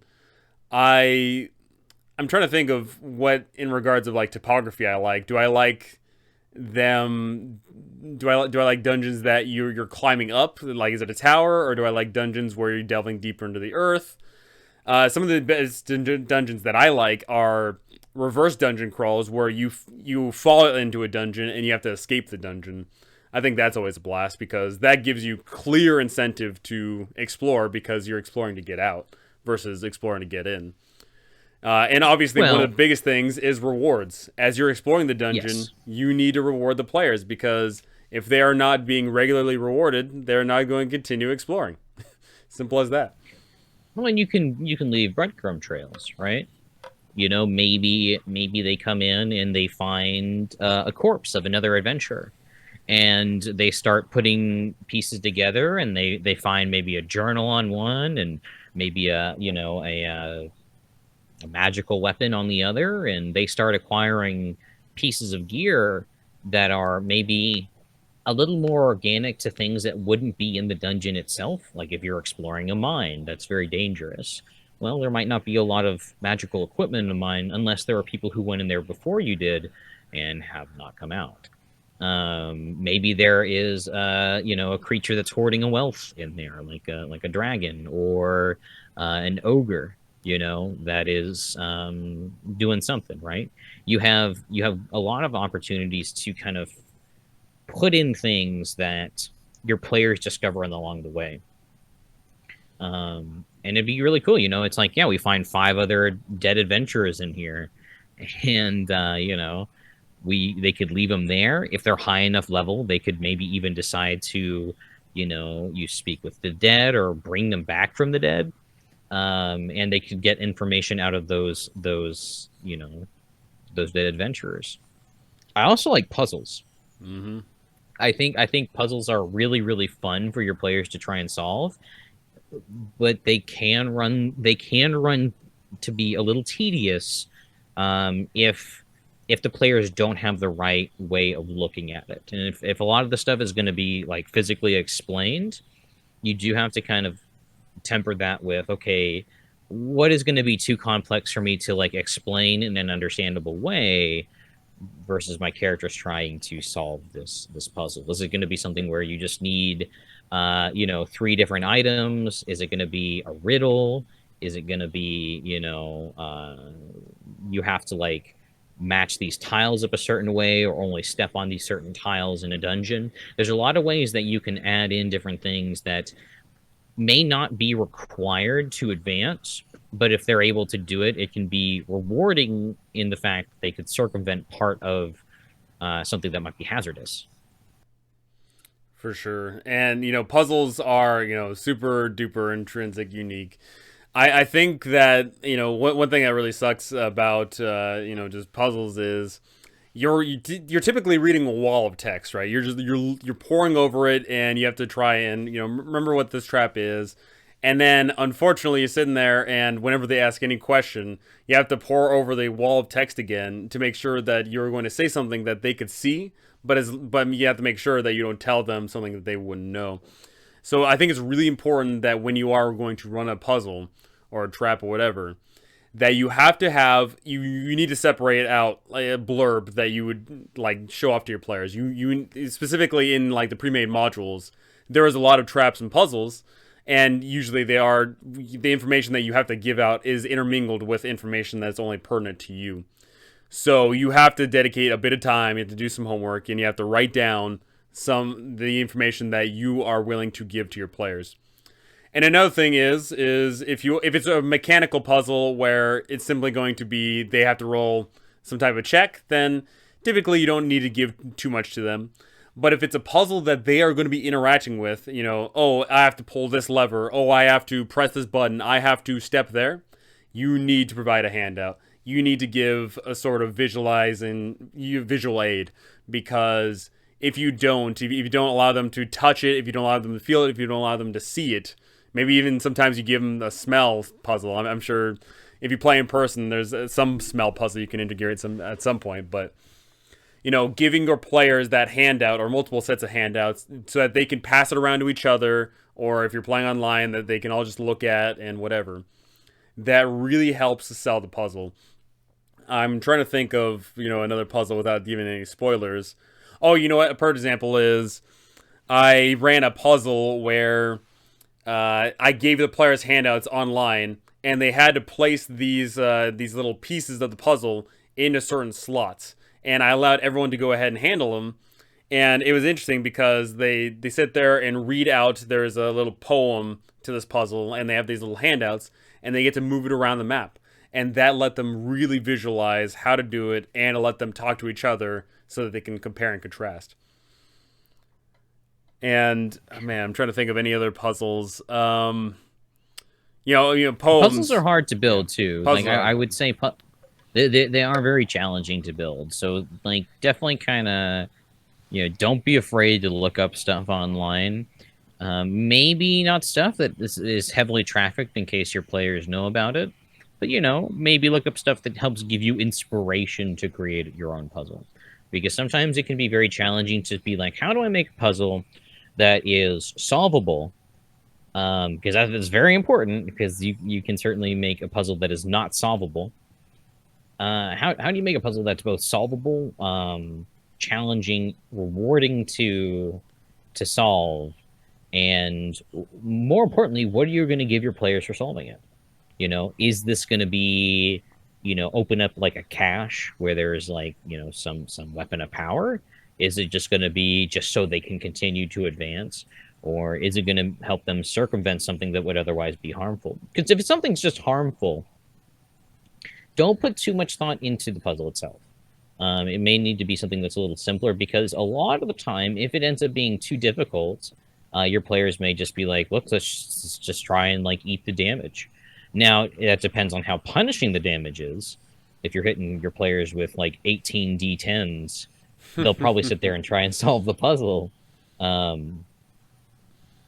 But there's still some very cool stuff you can do, and it might not be something that they have to sit down and handle and solve. It may just be, maybe there is a certain item within the dungeon that if you have during a certain encounter, it'll make it much easier, right? Maybe it'll be something that you're able to find, within the dungeon that gives you a little bit more of an edge at someplace later, right?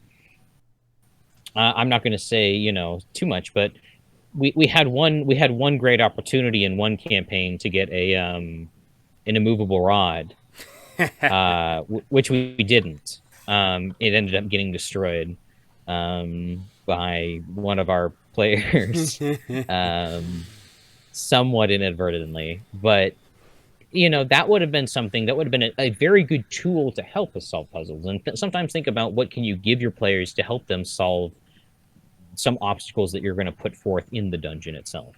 Yeah, having tools in the same dungeon that can go ahead and would be totally useful in the dungeon but wouldn't be useful anywhere else is perfectly fine. Having an immovable rod that cannot move from the dungeon. If you have a rock of gravity detection, so the rock of gravity detection is a meme, but if it is literally a rock of gravity detection and you can go ahead and throw it out in front of you, that could certainly help out if you have a gravity puzzle, There is a lot of great things you can do to just have, one-use items or multi-use items in the very same dungeon that that key into what they are about to get into.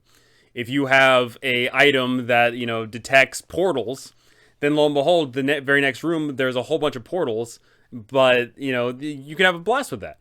And I think that's very important to have this idea that the dungeon is not just a random room here and then a random room there. That is what old D&D was like. Old D&D was you open up one door and then there's 1d10 orcs, then you open up the next door and then there's a vampire. That used to be the norm, but obviously since then we have grown, and that is why we make dungeons more autonomous. We make dungeons feel more lived in, feel more real. And mind you, they don't have to be lived in right this second, but there needs to be a reason why this dungeon was created. More often than not, dungeons aren't created to be just death traps. There is some dungeons that can be funhouse dungeons where they are just death traps, and you typically don't want to run those for a full-blown campaign, but those are amazing for one-shots, of course.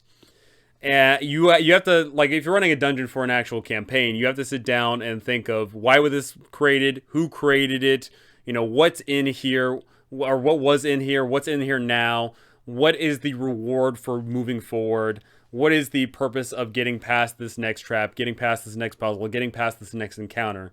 What is the incentive? Why are the players there? Yeah. Yeah. I had one encounter where in my campaign that I built, that there's a dungeon. It's multi-level, but it's an old elven crypt. And what's happened is that there is a satyr necromancer in there raising a bunch of elven zombies and a whole bunch of elven skeletons. And you got to go in and kill them, right? And it like the enemies make sense within context of where they are. It makes sense that why players are getting into combat with these specific creatures. I think contextual information, especially in a campaign that has some roleplay aspects, is absolutely critical. And even in a campaign that is very, very low roleplay or almost no roleplay, you still want it to feel genuine. You still want it to feel like this is an actual place within the setting. It makes sense that this place is here. It makes sense that you guys are going there. And all of that kind of helps, build the players into wanting to really play their characters, right? For sure. And I think that's something important is you don't have to have every detail fleshed out, because something that your players hopefully are doing is hopefully they're talking to each other, and hopefully they are saying things out loud, such as, oh man, we see that there is a room with a scythe trap. I wonder if they had, a fetish for knives. And that immediately can get your head spinning of, oh hey, maybe the person that created this dungeon did in fact love knives a lot.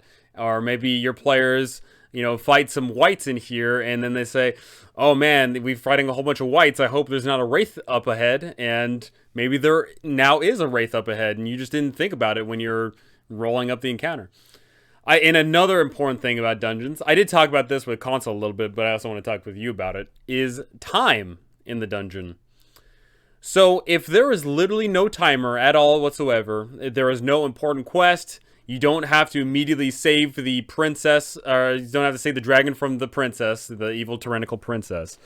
If there is no like pressing timer of your friend is going to get killed in 12 hours, then what ends up happening is if you go through a dungeon, your players will delve as far as they want to, and then just take a stop.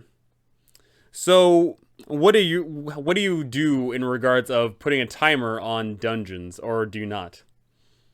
I think there does need to be a little bit of urgency because your players are there in the first place. I think it depends on, very much why your players are there. There were, situations like specifically in the Frontier, dungeons were kind of a thing that players chose to go to. Mm-hmm. And it made a little more sense because a long rest was a full week. So you really couldn't take a long rest in the dungeon. So it's like, all right, it's time to go home. It's time to go back to the city, time to rest, and, recuperate. So we can only go so far, but we could go back later. And I think that you certainly can have some dungeons where the players are like, let's come back later. Let's come back to this. Maybe we're not ready for this. Maybe the players are able to get to like the second or third floor, and then there is like a deeper section of the dungeon that's clearly above their level curve, and they fight one or two mobs in there, and they're like, ooh, these guys are hitting for 5d8 plus 10, maybe we should come back here later when we're a little more prepared, or hey, maybe there's a situation where they're like, yeah, maybe we're gonna we're higher level, but we're gonna go and get a whole bunch of like NPC crossbowmen and have them come in with us, and then you get to kill their NPC crossbowmen. you know you have a lot of different ways that you can kind of run it.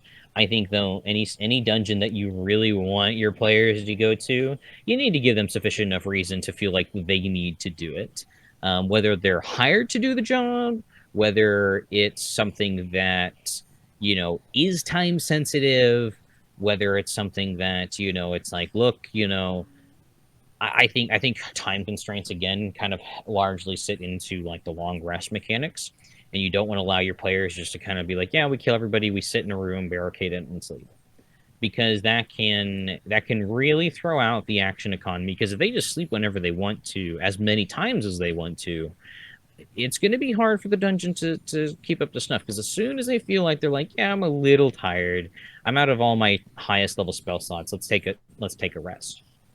You have to give reason why your players wouldn't be able to do that. Is the dungeon magical in nature? Well, if it is, uh maybe the players sit down and try and sleep, but they're unable to sleep, and it's like, yeah, time passes much differently in the dungeon. You guys just aren't able to get a long rest. Maybe there are creatures that lurk about and interrupt your long rest fairly recently, consistently, and it ends up becoming a big danger to take a long rest. And I'm not saying you can never allow them to take it, but make there be some sort of risk. Make there be some sort of like, yeah, if you guys are going to take an hour or take 8 hours to rest, there may be reinforcements coming in behind you. Your presence here may already now be known. There may be something that happens.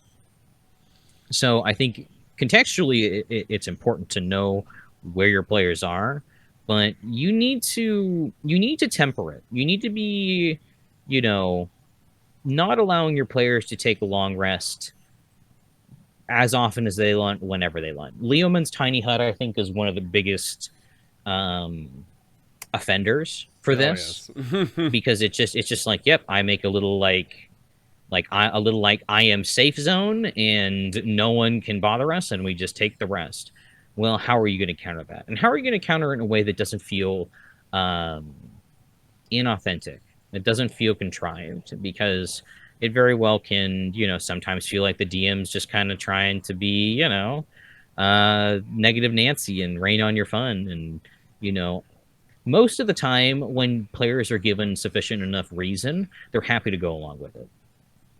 But if you're unable to give your players good enough reason, then sometimes that can become a point of contention. Absolutely. And that's definitely something, once again, that you need to address right from the get-go of, okay, I'm going to run a dungeon heavy campaign where you guys are going into dungeons, and dungeons are dangerous, and thus there are certain spells that either don't work, or I don't allow, or whatever the case may be. For example, being Rope Trick, Lehman's Tiny Hut, Magnificent Mansion, etc., etc. You definitely have to sit there and consider, if you tell your players that there is a certain theme to the campaign, of course the players are going to try and do the best thing possible. That's just what they do. So to that regard, you have to immediately swing back to saying, okay, I want this game to be, hard, and I don't want you guys to have just the easy peasy, get out of jail free card. So you need to sit down and discover, what is it that you don't want to allow. Is there certain feature on a class that you don't like? Is there certain spells that you don't like? Whether that be a dungeon, tiny hut, or if you're playing a survival campaign, do you want crave food and water to be in the game? If I was running a survival game, I wouldn't want that, et cetera, et cetera. And, those are just things you have to sit down and truly discover. And does taking away aspects of the game make the game better for you, or does it make it worse for your players? It's hard to say. It just depends on the group that you have and what you want to do. And I think that is going to go ahead and wrap us up for today here. We talked quite a bit about stuff and things. So let's go ahead and take a nice little last look here at your good old character, shall we? My good old character, Oren. So he is a barbarian. When he eventually gets his subclass at 3rd level, he is actually going to go Path of the Storm Herald. And he is going to go the sea path, which I think is appropriate for a sailor turtle. More importantly, at level 6, I gain resistance to lightning damage, and I can breathe underwater, which I already effectively can. But if you can spend a large amount of time underwater, you have, I think, better opportunity for ambushes. Yeah. I also gain a swimming speed of 30 feet.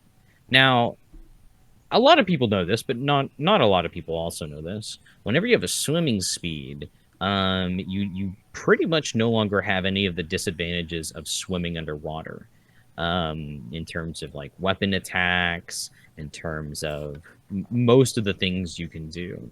So I think as a sailor, that's a cool idea. He is, you know, a turtle of the water. You could say he's a sea turtle. But no, this is going to be a pretty strong character. Absolutely. For his proficiencies, I took animal handling, athletics, perception, and survival. Pretty solid. Not too terrible. I rolled abysmally low on my gold, only 30 gold to work with. Terrible roll. Although barbarians only get 2d4, so max is 80, so less than half. But I bought them all, which is only 10 golds and is 2d6 plus, you know, plus 5 because of that 20 strength. Yep. So he slaps hard. Oh yes. And with the rage, he does an extra 2 points, so it's really 2d6 plus 7. He hits very hard. Now, I think later, if this character ever survives or is played, there may be an opportunity. Oh yeah, I'm still looking. I may buy a very cheap one-handed weapon with a shield. Okay. So, mostly because just his base damage is so huge. Yes. He's got such plus 7 when he's raging. Yeah. Plus 7 when he's raging.